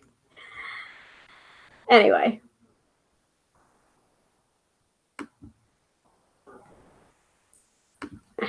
I think it's like bit.ly. It's a bit.ly, but I'm just going to give you the URL that's coming up for me, which is Kajabi. And apologies to those of you on the gram of Insta that are not getting some of these links. But yeah, so in investigation, in like investigation and in the classes, we basically got a couple of videos where those Zooms were filmed in gallery mode so you could see the reactions of the participants. And that's watching and noticing the phrases and the points where people would react. And now a reaction for tapping means that the energy is being moved, means that the tapping is working. So some of it you're going to see yawning a lot. You're going to see people being moved to tears. So crying, yawning, hiccuping, burping, possibly farting as well. I usually say that to my EFT clients when we're over Zoom. So it's just like the benefit of Zoom is you're not smelling.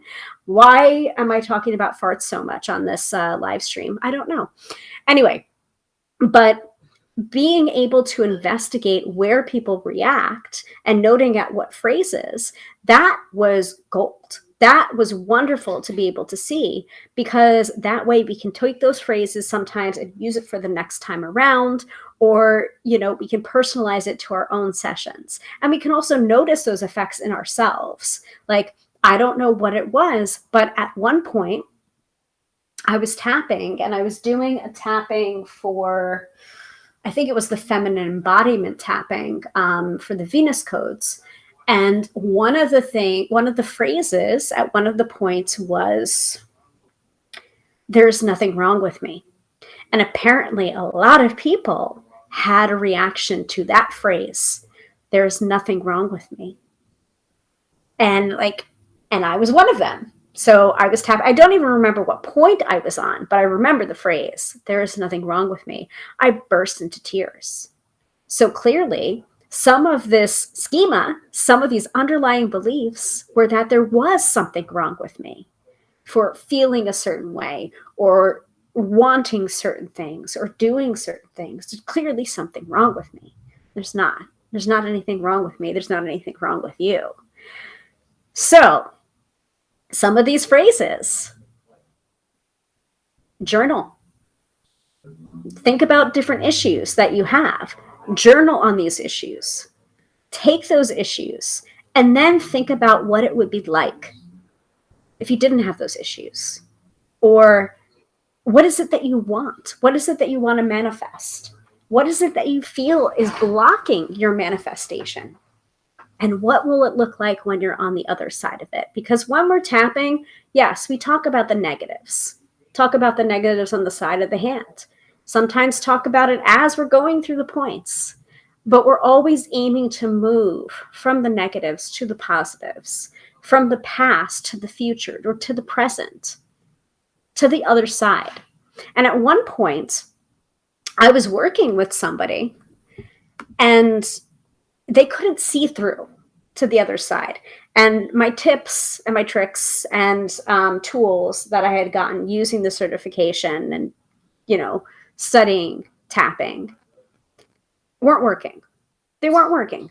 So I used my intuition, and I was just like, you know what? Let's tap on that. Let's just tap on the side of the hand. The investigation wasn't completely done yet, but I'm just like, listen, let's just tap on the side of the hand and talk and work this through and repeat after me. And after that, like, something clicked into place, something cleared. It was so big for that person that they couldn't see through to the other side. But I used the setup statement and the side of the hand, and we cleared some stuff first. And then we continued the investigation, and we continued talking about the issues before we went into the main tapping. So there are so many uses for tapping. There are so many different ways you can tap. But the general crux of it is tapping on the points and speaking those phrases. And also making sure that you're not completely verbose in those phrases, that you're losing their meaning, or people are stumbling to repeat after you, which was my problem at the beginning. But here's some of my notes that I took from a particular tapping on working smarter, not harder, from High Vibe Honey, which I've put the link in the chat. And you can get a free month by using coupon code free month to get your first month absolutely free. Let the manifestation begin. By the way, that code for the gram of Insta is galadarling.mykajabi.com/high vibe honey. I'm not sure what the bit.ly is. I think the bit.ly is bit.ly/high vibe honey, I think. Or you can just go to Gala Darling's website. I'm sure you'll be able to find it right there. Okay. Any questions so far? Because I know we're at 8:30. We haven't even gotten to the weekend forecast and the tapping, the true tapping. So some of the phrases, I don't have to be busy or overwhelmed to be effective. letting it be easy, letting work be easy, letting work be in flow. I work with focus and intention. I don't let others determine my vibe. I enjoy and relax in my work. The more I rest, the more I receive. Simplify, automate, and delegate. And when I do that, I magnetize my intentions to me. When I have more spaciousness, I get better ideas.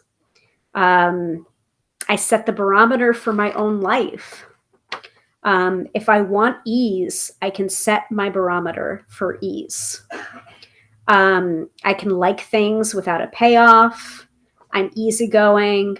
I'm always doing my best. I receive deep pleasure from my work. If I never finish something, then I can never be judged for it.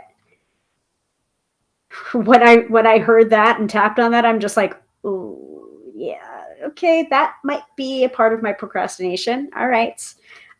Resting and manifesting.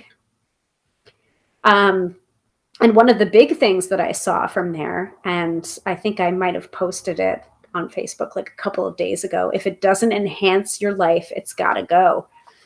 And that's just one of the many notes I took. I took those notes on like the 17th. And also, I did an up-leveling tapping on the gram of Insta. If you guys want to go find it, it's Tarot by Hilary. That's my social media for most of my accounts, except for YouTube. Sorry, Tube of You. Hilary Tarot for the Tube of You. But I did an up-leveling tapping on IGTV on May 5th. And I also worked with someone who was brave enough to like jump on, requested to join, and I did a personalized up-leveling for her. I believe her name was Alexis. So thank you again to Alexis for bravely volunteering. So Kathy says, so much great information. Thank you very much. Actually, I want to ask you, and so more audience participation. So tell me, I want to do something to really like, I guess, integrate what you're learning. Give me one thing in the chat that you didn't know about EFT that you now know. And while you're doing that, I am going to hydrate.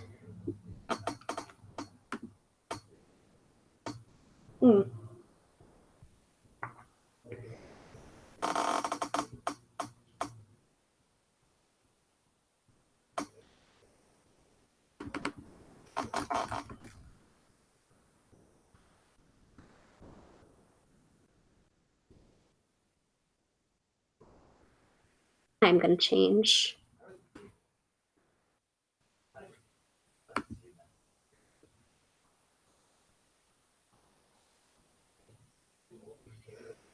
I'm going to keep on hydrating, and I also want to look back on my notes to make sure that I covered everything.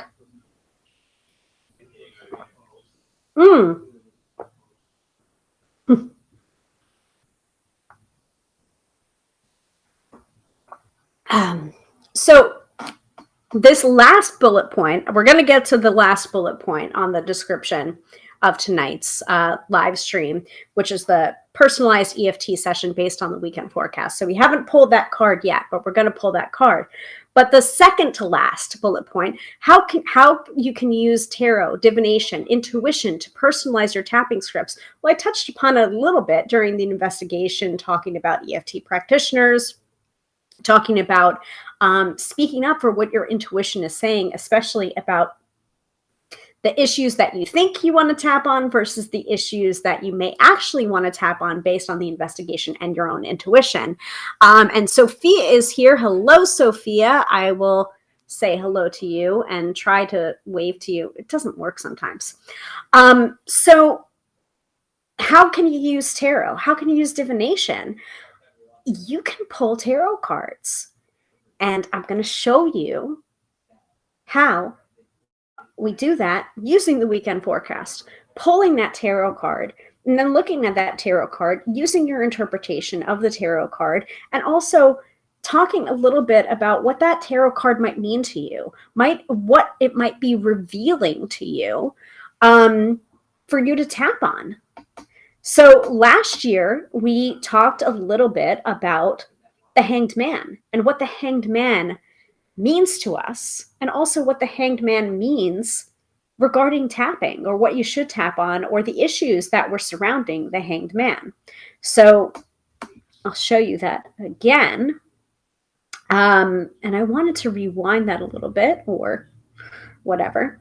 Hold on a second. We do have some comments about what's one thing about EFT that you now know that you didn't know before.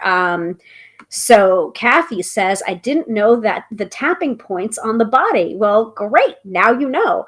And you can always go back to this video, to the replay. And also you can look them up. There's like, you can also look at Gala Darling's quick guide to the tapping points. And I'll show them again for you now that they're second nature to me. Side of hand, set up statement, top of the head, eyebrows, temples, under the eyes, under the nose, under the mouth and above the chin, collarbone, or you can do this, under the arm or under the arm, wrist to wrist together. And by the way, that's one round. You keep on doing those rounds until you feel like you're done. So usually it's not as short as one round. And it's usually around 10 rounds. Most tapping sessions, 10 to 15 minutes, though. I mean, if you got a banger of a session or a banger of an issue, I had someone work with me in GDM, and we were tapping for, I think, 45 minutes, and it was on a big issue that I was running screaming from. Our prompt was, tap on something that you're running screaming from. Like, what are you most fearful about? And guess what I tapped on? My book and writing my book. So clearly it worked because I did it. But those things came up. I think I might have mentioned it in a previous episode. But some of the tapping, it was, I think it was Lucia that took me through that one. And some of the things, like, I was laughing, I was crying, there was snot dripping from my nose, I was yawning my face off. It was such a good session, but it was intense. So, and some of the things that I said, it was just like, how many years would it take before I'm ready to write this book? 50? 100? 250? 500 years? Lifetime upon lifetime? Clearly, I'm ready now, because there's no human in the world who has a lifespan of 500 years. And even then, I will still not know everything that there is to know about the tarot. So, yeah, intense. Oh my goodness. Still a little bit resonant there because I'm about to yawn. Oh my goodness. So, glad to know that helped you. Katie says, manifestation. Yes, you can use tapping for manifestation. And Katie also says, I can grasp changing your inner self, but making things manifest seemed amazing. And, I feel like there are certain people that are special, like, their special skill set is doing that. I feel like Gala Darling makes really great manifestation ones. There was one that I did that's actually free on YouTube, which was like instant miracles. And it was like ridiculous. Like I had like a lump sum of like $500 dropped on me that day. And it was completely random and out of the blue, albeit it was my mother worrying about money, as she always does, and like paying me back for paying her cable bill online for her. So, but still, it's just like money is money. And it's just like, don't consider the source. Consider like, thank you, universe, more please. That's also a great way of manifesting. Thank you, universe, more please. When something happens to you that you want more of, thank you, universe, more please. So yeah, there's a really good one. Let me see if I can find it and link it in here because it's so good. I've done it a couple of times.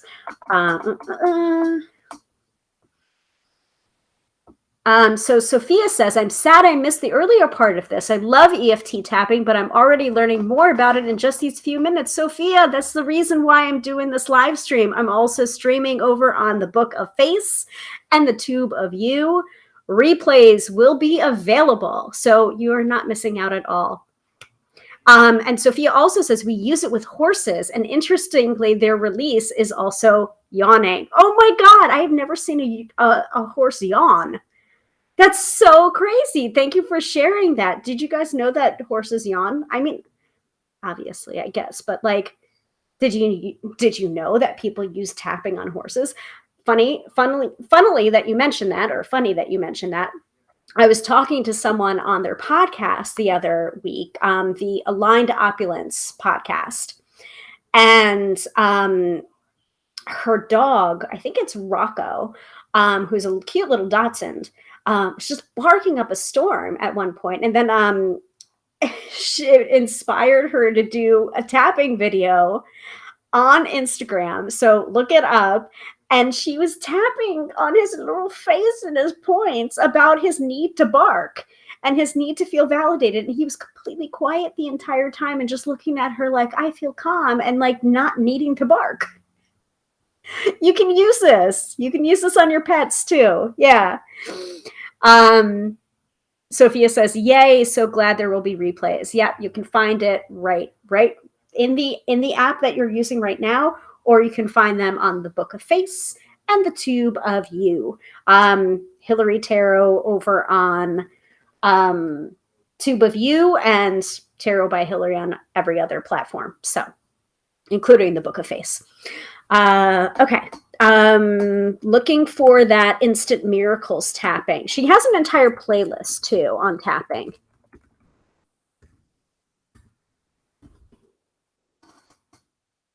Yes. High Vibe Honey, Instant Miracles. Oh, back in 2020, July 30th, 2020.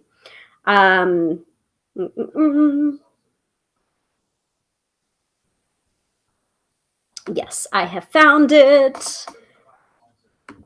Beautiful. And I am going to put that into the chat there. Okay. So Zuri says visibility and tapping would be a good one. Like visibility of your business, allowing yourself to be seen. That's a really good one. And I've done stuff like that before, where it's just like I was afraid of marketing, or I was afraid of putting myself out there, and the reasons why, and the safety that but it's just like nothing is safe. By the way, the tapping that I've been doing the most, or the phrase that I've been getting the most reaction out of for myself, for other people, is the need to be certain on things, and that need for safety. And seeking answers and seeking certainty does not equal safety.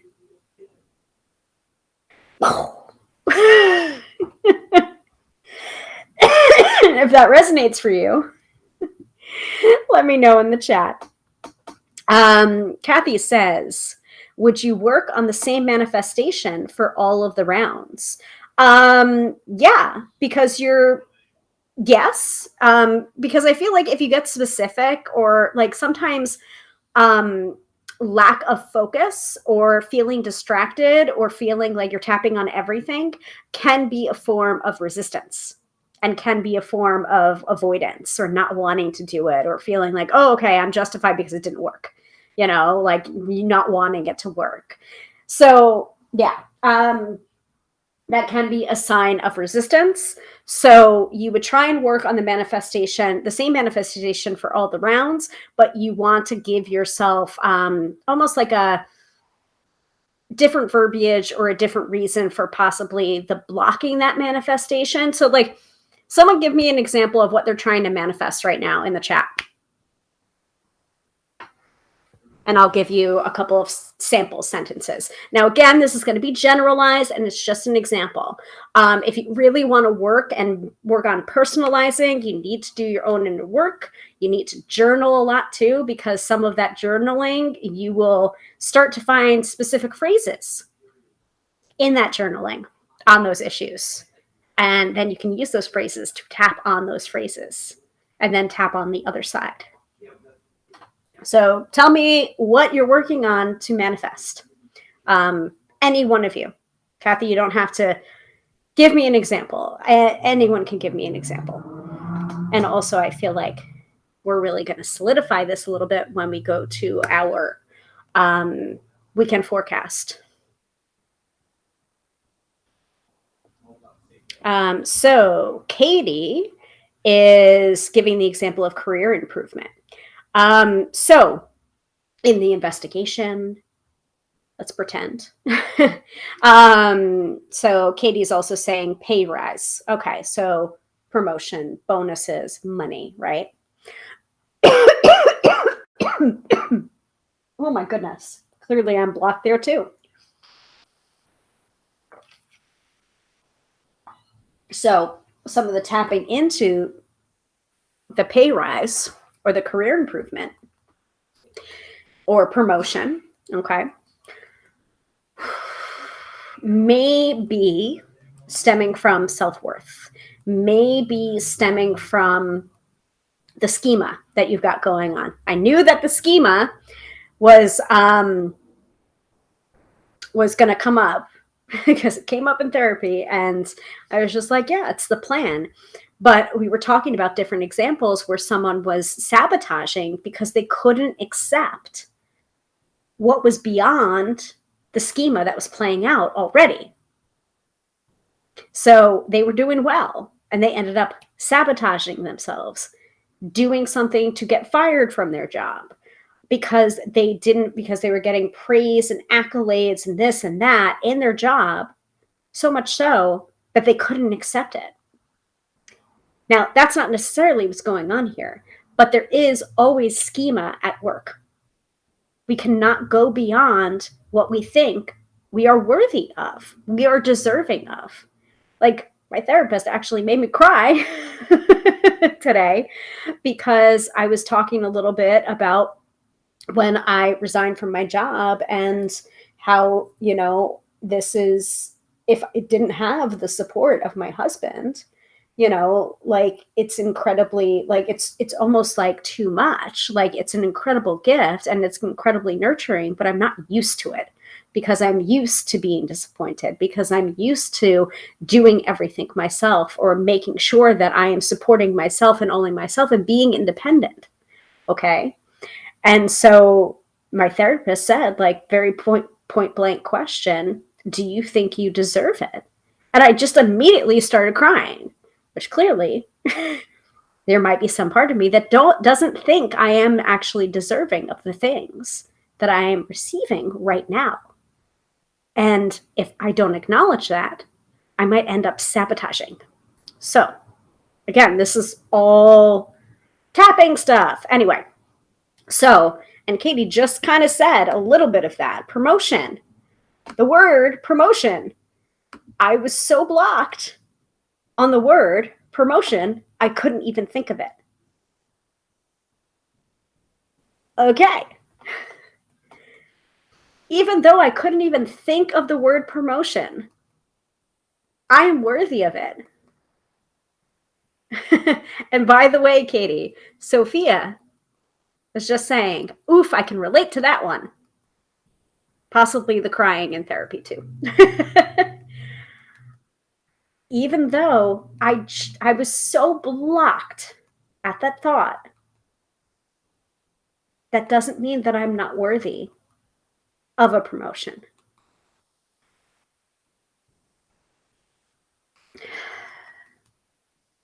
There's some part of me that doesn't think I deserve a promotion. And I don't even have to figure out which part of me that is. I'm just learning to let it go and realize that I deserve good things, that I deserve to be paid well for what I do, and then some. So whenever I pause when I'm saying the words and also tapping, that is your invitation to then repeat. So it's not an actual tapping that we're doing right now, but that could be a couple of phrases. That might be an example. And then on the other side, so it's just like you're talking about the negatives and you're not tapping to tap into the negatives, like to create more of the same. I think that is like this misnomer with manifesting. Do you know what I mean? Like, it's just like, oh, well, we should not talk about the negative. No. This is not about denying that things are crappy sometimes. This is about voicing them so then you can clear them or clear the way to the positives. You know, we can't, like, what we resist persists. We need to acknowledge what we're trying to work through. Otherwise, it's not going to work, or it's going to come up in weird, unintended ways. So Sophia says, yes, the crying in therapy about deserving good things, haha, but also the job stuff. There you go.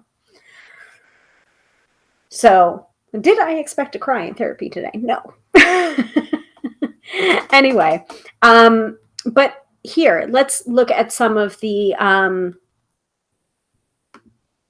instant miracles. I want to show an example.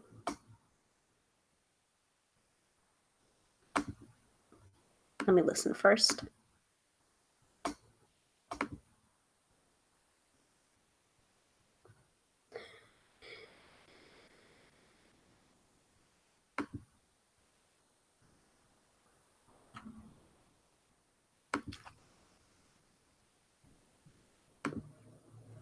Okay, let's see if I've moved it in such a way that we can start in with some of the tapping here. Hopefully that made sense to you, Katie. But let's see. Here's an example from Gala's Instant Miracles. Okay. Just wanted to nap. This week, I just wanted to nap. But it's Sunday. And it's almost the start of a new week. Again, sub and what in. I really, really want. And what I really, really want. Spice Girl style. Spice Girl style. Is to move into Monday. Is to move into my weekend. Feeling powerful. Feeling strong. Feeling like a fucking genius. And with the intention. That I am going to manifest instant miracles. Instant miracles sounds good. Instant miracles sounds great. I don't even know what that looks like right now. Or maybe I do. My subconscious mind always knows. But my subconscious mind always knows. But maybe my conscious mind hasn't caught up yet. Either way, I am ready to manifest some wild shit. Either way, I'm ready to manifest some wild shit. I am ready to bamboozle myself. And I'm ready to surprise and delight myself. I'm ready to knock it out of the park. I'm ready to have a fantastic week. So let's tap on it. Why can't I stop it? Okay, there we go. So that's a little bit of an examples from the setup statement, right? Let's see if we can scroll ahead or not. I've had trouble with I've had trouble with some of this scrolling ahead in the past for when I've been playing different stuff. Let me just go ahead and hide that because I have a feeling, I always tempt fate when we've got Mercury and Gatorade. I don't know why. So Sophia's leaving. Got a scoot. Thank you so much. We'll look forward to the replay. Thank you for joining. So glad to hear it, even if you were just here for crying in therapy and using tapping on horses. Your contribution is greatly appreciated. It's not about quantity, it's about quality. Okay.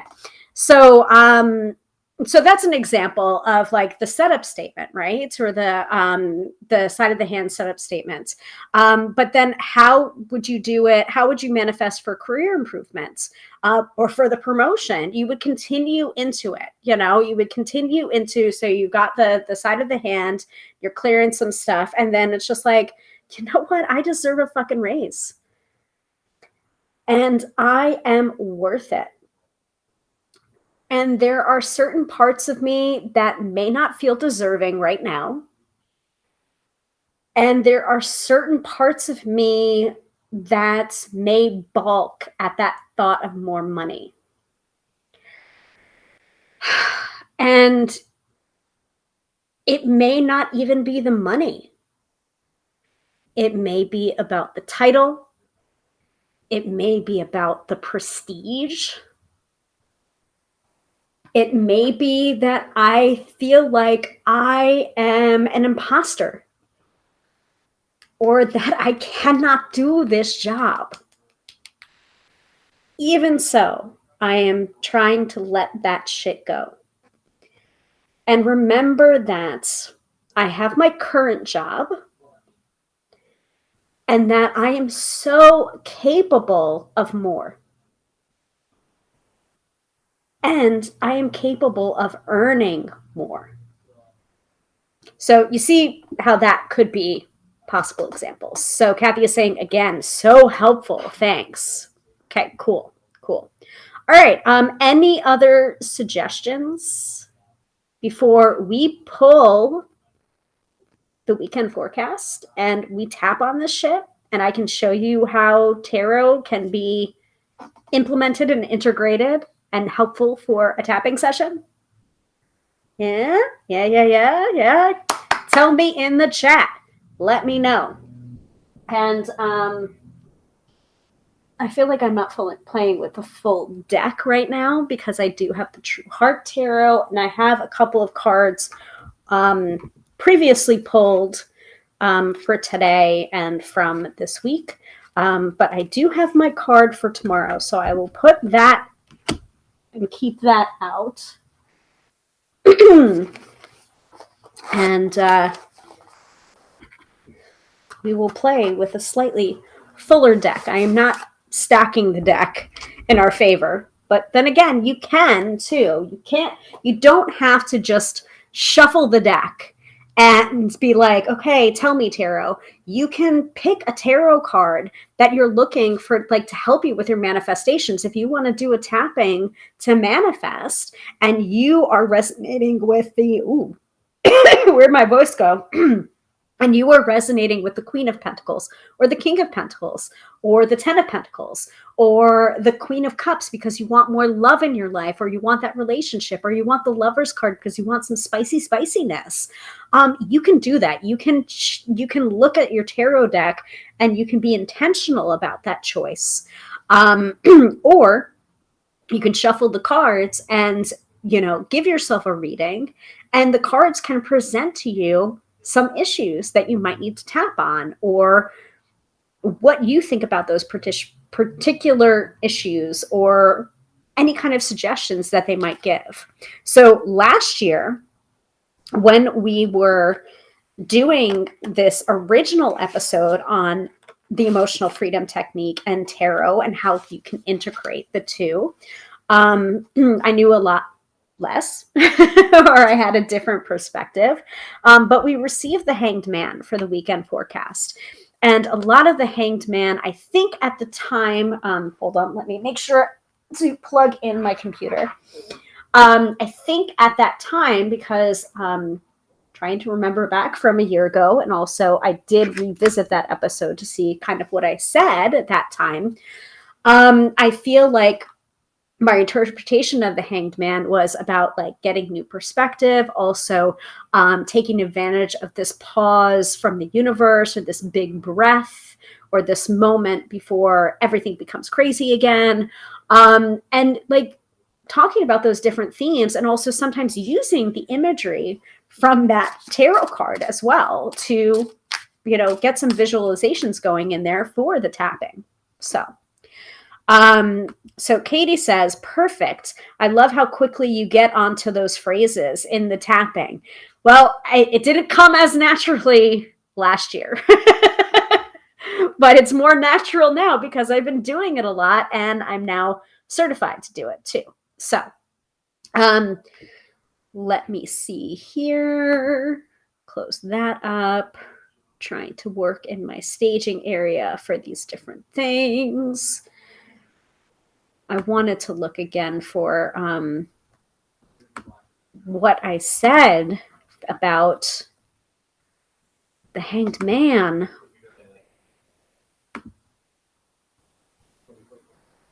I'm trying to go back. Let's see. I'm sure you hear my husband laughing in the background. I'm looking at the closed captionings. Okay. Patience, stillness, trying to see what else is going on there. Stop sacrificing your time and values to please other people. Yeah, that was definitely a people-pleasing kind of don't avoid confrontation. And then I'm just like, oh yeah, I know what we want to tap on now. So yeah. Okay. So Kathy has a tarot question. Kathy's tarot question: what would the best card to focus on for manifesting new friendships? 3 of Cups. Is there another card that would particularly make you think of friendships other than the 3 of Cups? Like, think about that. Think about the different imagery. I would say 3 of Cups, especially if you're looking to manifest new female friendships. And also, just a side note, for the 3 of Cups, sometimes different depictions of the 3 of Cups reminds me of like pettiness and gossip and kind of like Mean Girls energy. So I would probably avoid the 3 of Cups that gives you those kind of connotations, because I realized this is another tapping that a bunch of us had to do before we went to our Vegas graduation was we do not let female friendships in because we have a Mean Girls wound. We have a female friendship wound from when we were younger, and we were very distrustful of other women, and we have grown into adults who do not trust other women. So I would say, for manifesting new friendships, I would look at the friendships that you have currently, and I would also look at past relationships and past friendships, and where in your past you might need to write some things down and want to heal those issues and clear that with tapping, and then bring it forward to I love and respect my female friends. I trust them and they trust me. I am so grateful that I am surrounded by powerful and fun women. You can keep going from there. Does that make sense to you, Kathy? Because I mean, not everyone has that mean girl wound, but a lot of us did in the group, and we nearly really hurt ourselves by not going and not experiencing our graduation to the fullest because we were worried about what other women would think of us, or that we would be wallflowers, or that, you know, it's just like, I'm so glad I went. I'm so glad I tapped on that shit so that I could go and be present and have this wonderful group of women that I can now work with and talk with and manifest with and have accountability with and refer people to as well. So, yeah, I mean, I would say 3 of Cups. And I would also, you know, bring in there what the aspects of the friendship that you want. Is it stability? You know, you might want to choose the 3 of Pentacles as well, or you don't have to choose just one card. You could do the 3 of Cups and the 3 of Pentacles. So you've got love and emotions, and then you've also got the 3 of Pentacles stability. But it may also translate into a lot of work friendships. So, you know, really know your intention and what you're picking and choosing, because oftentimes when we do manifestations and also when we do spell work, the vehicle that you use, the physical manifestation of the spell that you're trying to put forward, usually takes the shape of the vehicle. So be very careful.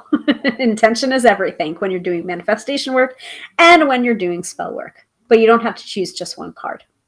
I'm just going to choose one card for the weekend forecast because that's what I usually do, but also to kind of like bring these concepts together in home. Make sense, everybody? And if anyone has any suggestions for best card to focus on for manifesting new friendships, by all means, put it into the chat. Let Kathy know.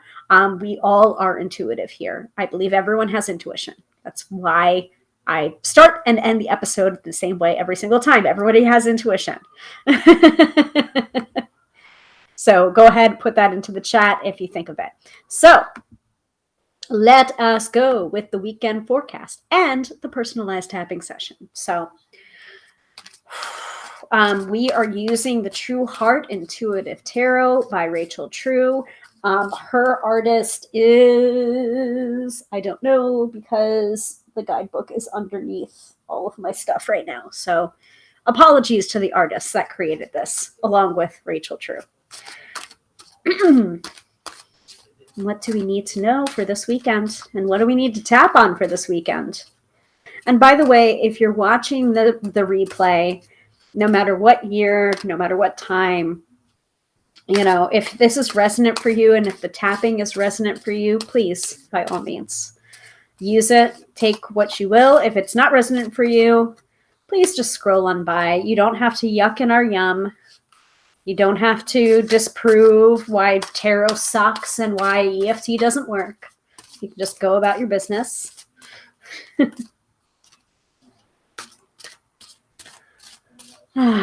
What do we need to know for this weekend? And what do we need to tap on for this weekend? Or just right now?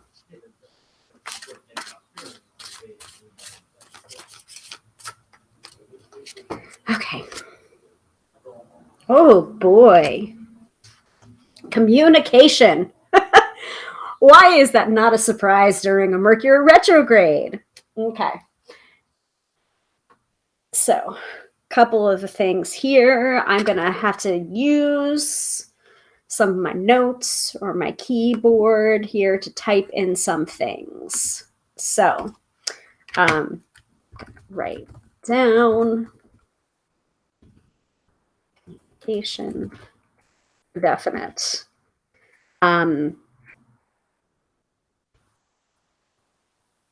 Interesting. Okay, so weekend forecast, we have the King of Swords. So there you go.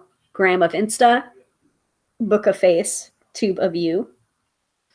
King of Swords. So the King of Swords, I immediately thought communication, that we would need to work on communication. We also, that's a little bit of leadership there. It's also about honesty and truth, integrity, authenticity. Say what you mean what you say. Be the person that you are purporting yourself to be, basically. King of Swords does have a sharp edge to him sometimes. He definitely is about like the truth, the truth, the truth. Be honest, be truthful.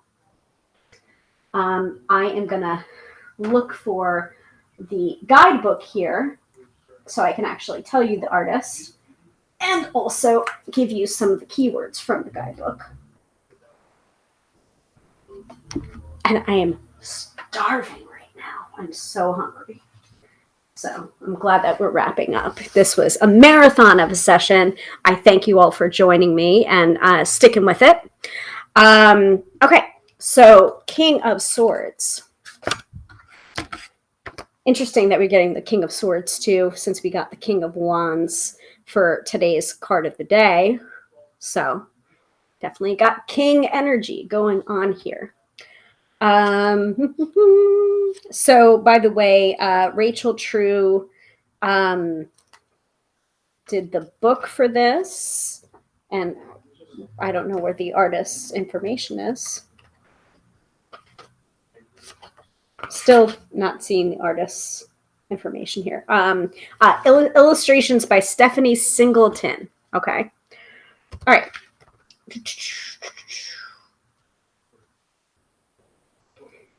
I'm so hungry right now.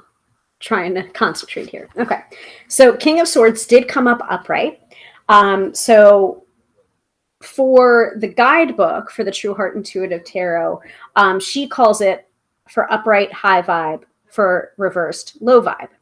Okay, so we have this upright, so it's high vibe. Maturity, and interestingly enough, high vibe, and then high vibe, honey. Ha ha ha. Very interesting.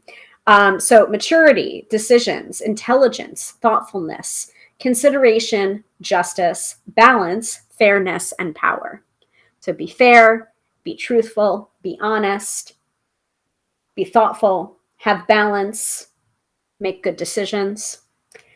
This king has wisdom to impart and words to motivate. With a turn of phrase, they can convert others to their way of thinking. This is a gift that puts them in the seat of power. Rarely swayed by sentiment, they'll provide wise counsel, but won't suffer fools lightly.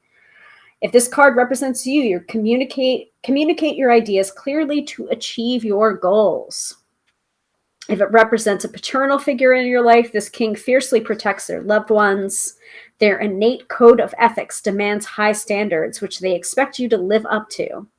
Though not as demonstrative as some of the other kings, they are willing to show affection and love to those they value and have the acumen to decipher the unique needs of those they love.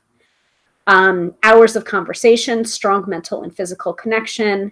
They make a loyal partner in relationships. Connect your head and heart energy if the relationship is at a sticking point. Speak honestly. Speak honestly. Again, honesty, very important. Professional life, do your research before wasting this king's time. Asking them something you could have found out on your own will only lower their opinion of you. So do your research. Showing initiative will make them more likely to extend help in the future. And if you're in charge, give others a voice and they'll champion you.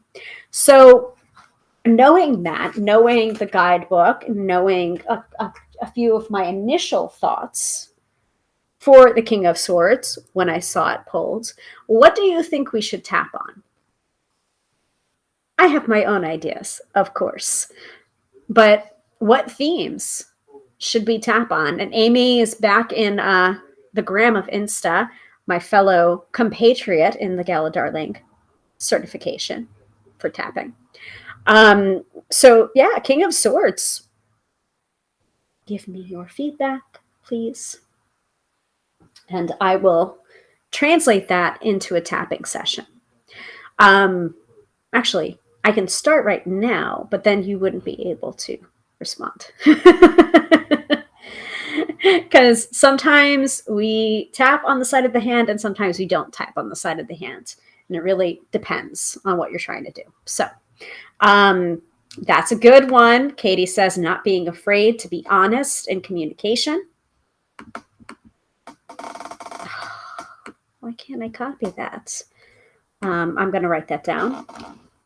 Not being afraid to be honest in communication. Okay. Kathy says, trusting your inner voice. I got that from the don't ask when you can find out the answer part. Yep. Trusting your inner voice. Uh-huh.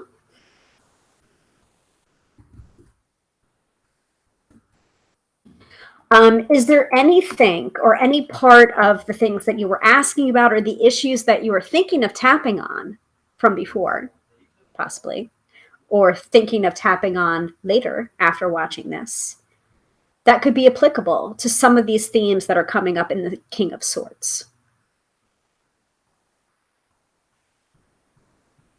Trusting your inner voice is great. Not being afraid to be honest in communication. And Katie, for some of the examples that we were giving about like raises or promotions, you can say, not being afraid to ask for what I want or what I deserve. Again, bring that personalization in. You can totally bring in that personalization. So what you're saying, on your end might not be the same thing as what Kathy is saying when she taps along with me. It might not be the same as what Zuri says, or Ina says, or Lisa says. Personalization, very important.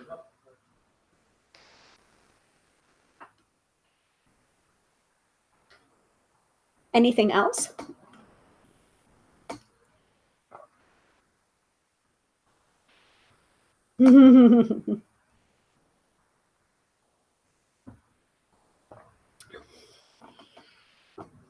Not being afraid to ask for what I want or what I deserve.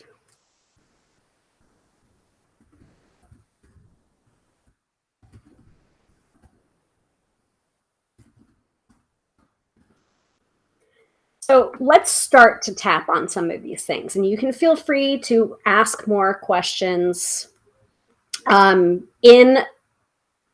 the chat section. That's fine. Why can't I? Oh, okay, add item.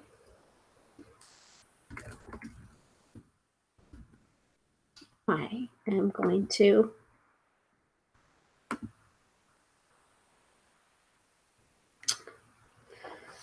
put that here. Okay, so I think this one we will start on the side of the hand, and just first of all, let's hydrate, please.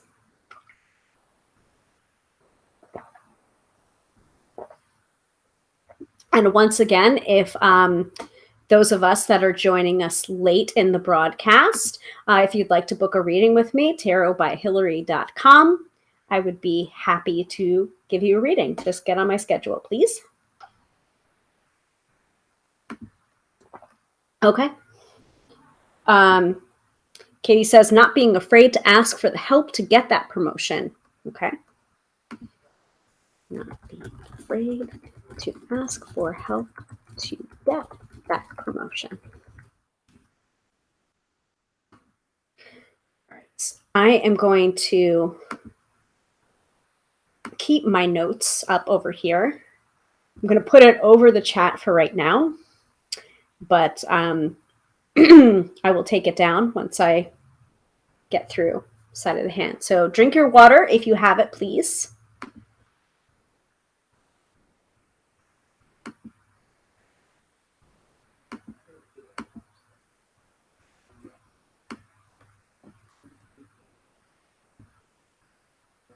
All right. Once you're done hydrating and ready to accept full responsibility for your actions, I'm going to borrow a little from Brad Yates there in his verbiage. Feel free to side of the hand and repeat after me, please.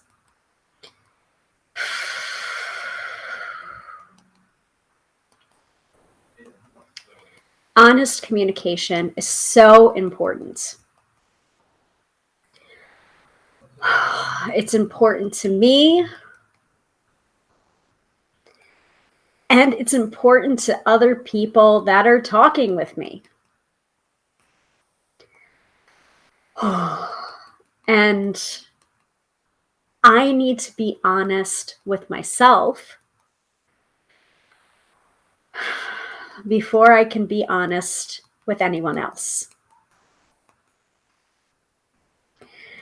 And that might mean doing some real soul searching.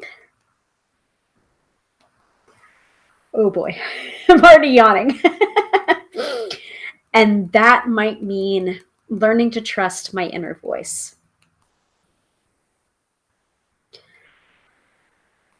Because my inner voice is always talking to me. In fact, it won't shut up.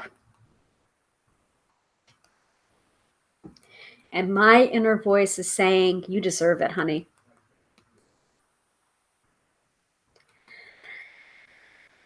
And my logical part of my brain doesn't agree.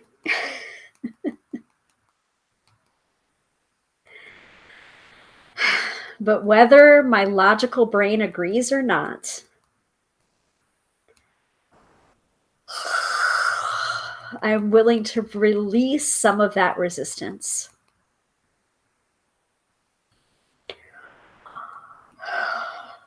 I am willing to have a little bit of pride in myself.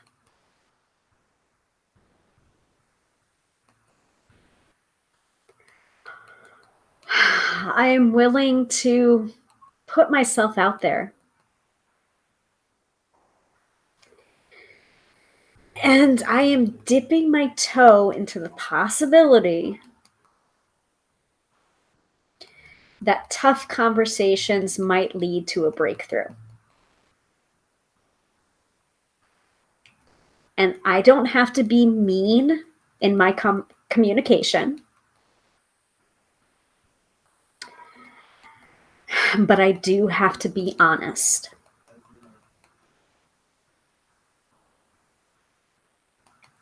I may have some fear around asking for what I want.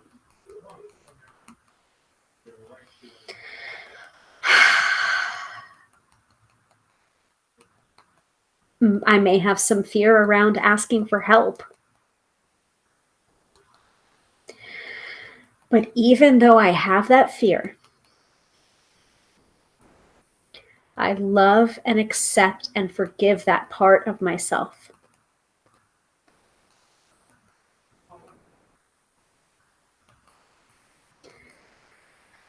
I know it's trying to protect me. And I know that it used to serve me well.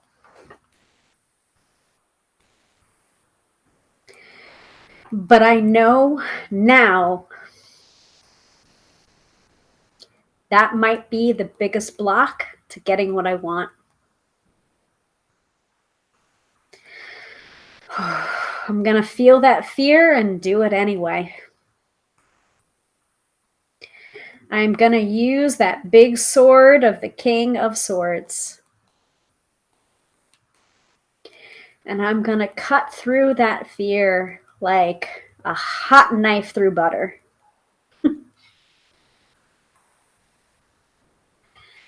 Because everything I want is on the other side of that fear.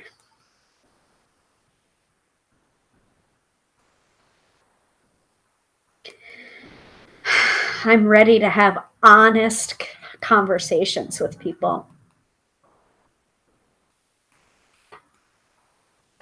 And it's scary.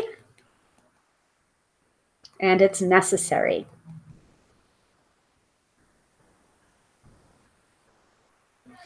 And I'm going to feel the fear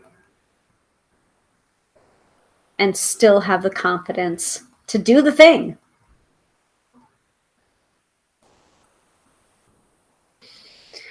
Okay, stop right there. Take a deep breath in and let it go.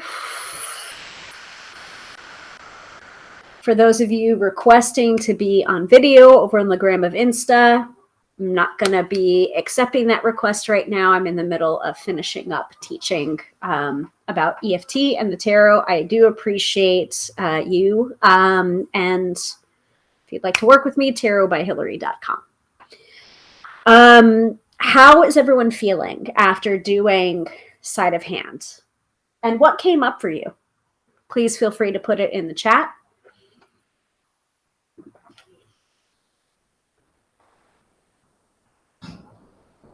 You might have had a memory. You might have had a certain phrase that came up for you.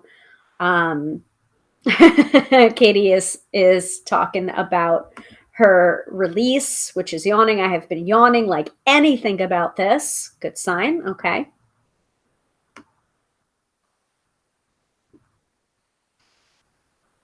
I also hid my on-screen agenda there, so I can't see anything right now. The fear of asking for help.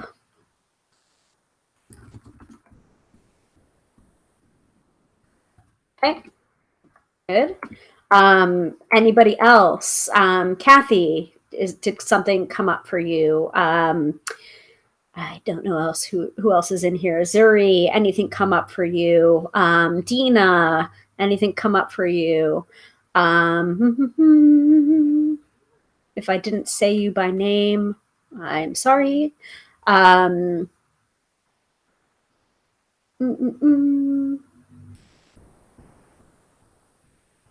Okay, fear of asking for help. And also let's think about how do you want to feel?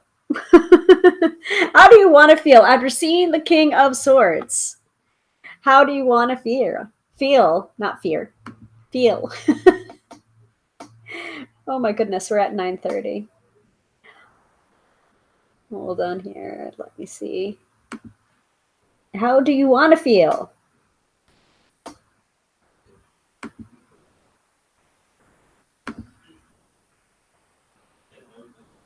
Okay. Awesome. So Kathy's saying, no, not really. It just feels peaceful. That is a wonderful side effect or intended effect of tapping. So fantastic. Feeling that calming. All right. Some great words here. Confident, deserving, capable. Confident. I'm writing it down. Deserving, capable. Zuri is saying it felt like a weight has been lifted. See, so wonderful, great. Also, great side effect or intended effect of tapping is bringing that calming, bringing that lifted feeling where it's not weighing you down anymore. The issue's not weighing you down anymore. I don't know if we've tapped together before, Zuri, but if you've experienced this before or not, wonderful. Like that's what we're going for, a nice side effect. So let's keep on going, shall we? Any other words on how you want to feel from the King of Swords?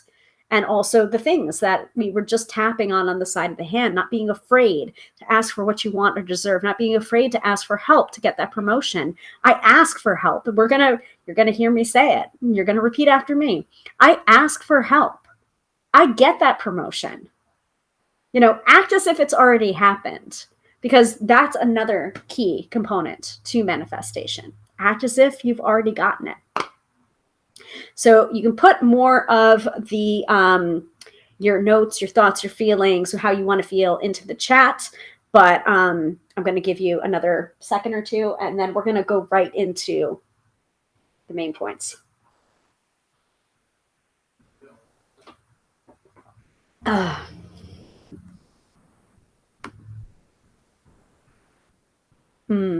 Yes, good. People wanting you to take that promotion, that they want you in that position.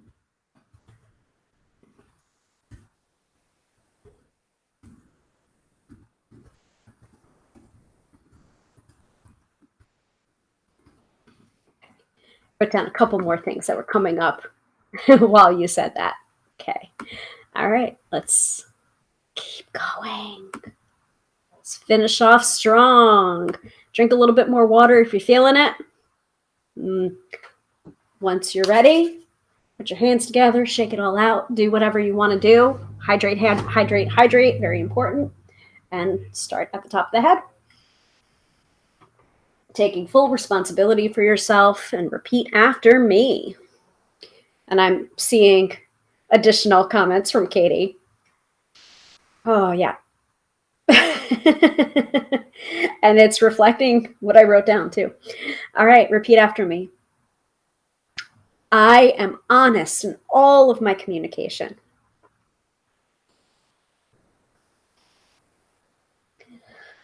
I trust my inner voice implicitly. I no longer am afraid to ask for what I want. And more importantly, what I deserve.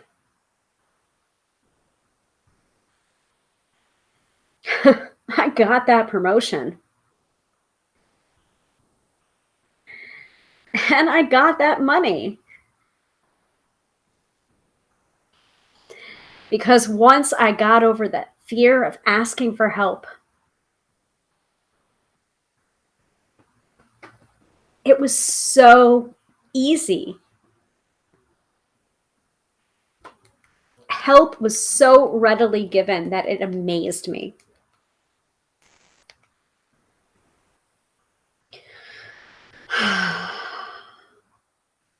And people came up to me and said, I wanted you in that role. I was hoping that you would take that role on for years.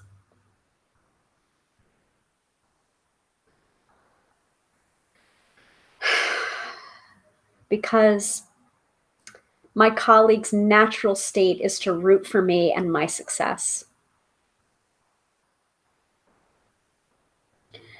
I am just so happy in the role that I'm in.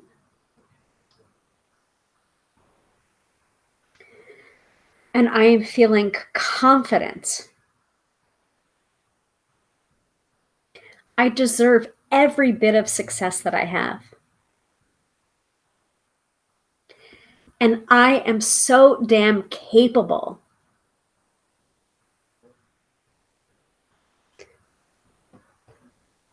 People want me to succeed.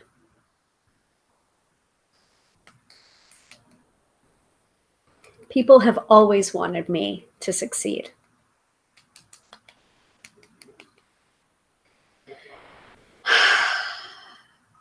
But my biggest cheerleader is me. Because before, I couldn't see that anyone was on my side. Because I wasn't even on my own side. And how ridiculous is that? It makes me laugh now when I think about it.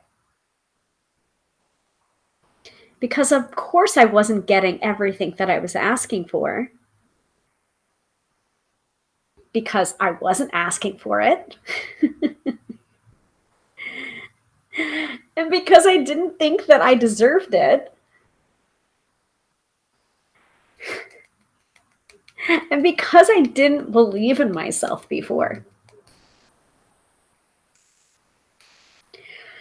I could not see all the help that was already being offered. Because I was just so blocked up in my own logical brain.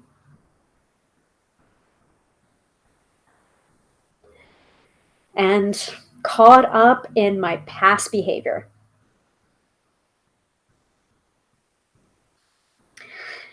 Anytime anything good happened, I was looking for the other shoe to drop. And now I realize that was just old programming. And now, this guy is the new.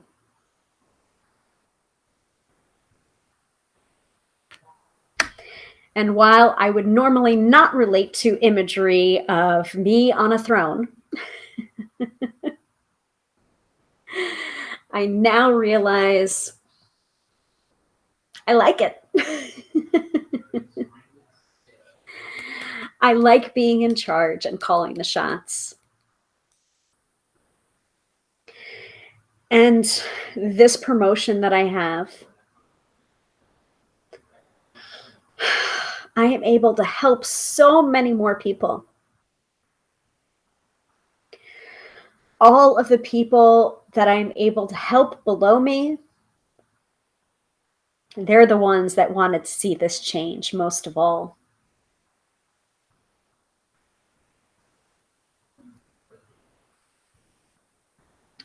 It's my honesty and my authenticity that got me here. And while I'm definitely not for everybody,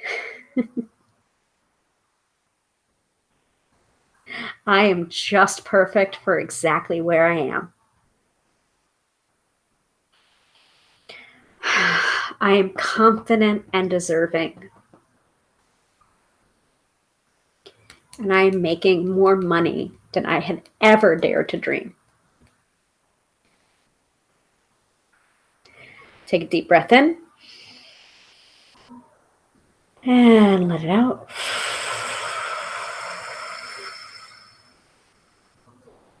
How is that feeling for you?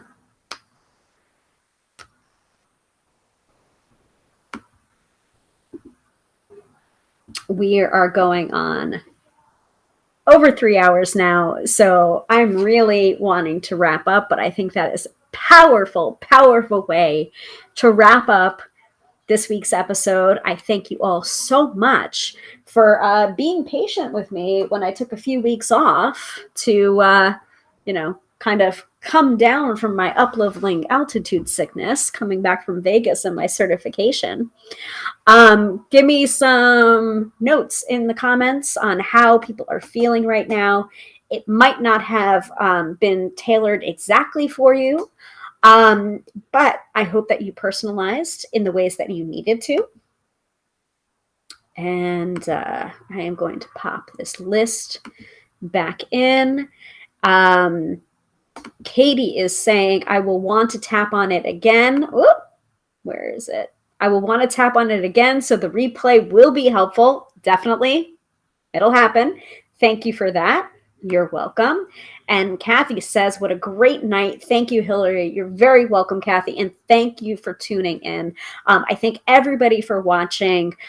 This was a marathon session yet again. I always say I want to keep it tight to an hour, and then it never happens because we're just having so much fun. And I appreciate that. So I'm going to finish up over on Instagram. Thank you so much, Graham of the Insta. And the replay will be available for you guys over there. Ending that. I can figure that out later, hopefully. Enjoy my late dinner. Yes, I think I'm going to eat all the cheeses in the world. And Katie is saying, congrats on your achievement with the EFT chorus. You were missed but worthy for all of your achievements. I'm going to tap that in too, Katie. Thank you very much. So let's see. Let me go back here. Where are my notes here? Okay, so once again, thank you to everybody that tuned in. Thank you, thank you, thank you. Let me remove the crawler. Hide the crawler. Thank you very much. So once again, I want to let people know we do this every Friday night, 6:30 p.m. Eastern Standard Time, unless otherwise stated. When I'm taking a couple of weeks off and such, but we will do it again this coming Friday, again at 6:30 p.m. Eastern Standard Time. Let me know what you guys want to learn about. We talk about tarot, we talk about divination, we talk about term casting, we talk about Ouija boards, we talk about weird shit. So let me know. You can drop your comments in here, or you can message me, or you can email me, but let me know what you want to learn about next Friday, 6:30 p.m. Eastern Standard Time. Katie says, have a great weekend, everybody, and thank you for a wonderful session. Thank you for coming and being a loyal viewer. I really, really appreciate it. And again, stop crawling. Thank you. Okay. So once again, thank you so much for tuning in. My name is Hilary. I am a professional tarot reader, demystifying the mystical and putting you in touch with the most beautiful gifts, your own intuition. Because yes, my friends, do not argue with me. You have intuition. Return to that tapping session whenever you feel it's resonant or you need it. Have a wonderful, wonderful weekend. For some of you, if you're in the area, please come see me for a reading over at the Art Happening at the Pelham Art Center. I would love to see you and read your cards for you. My first public event since 2019. Jeez. So I will see you tomorrow for some of you. For others, if you would like to book a reading with me, tarotbyhilary.com. I would love to serve you through the magic and the power of the tarot, and also pre-order my book if you would like to. Tarot, Practical and Celestial, available. tarotbyhilary.com/book. And if you would like to give me a tip. It's not expected, but appreciated. You can always send it through paypal.me/tarot by Hilary NY. I will drop that into the chat last of all, so you can see that. But that is my official PayPal account. Accept no substitutes. Please be very savvy about scammers and spammers, okay? I always want informed clients. Informed and educated clients. Don't get scammed. Don't get spammed. All right. Have a great weekend, everybody. Bye.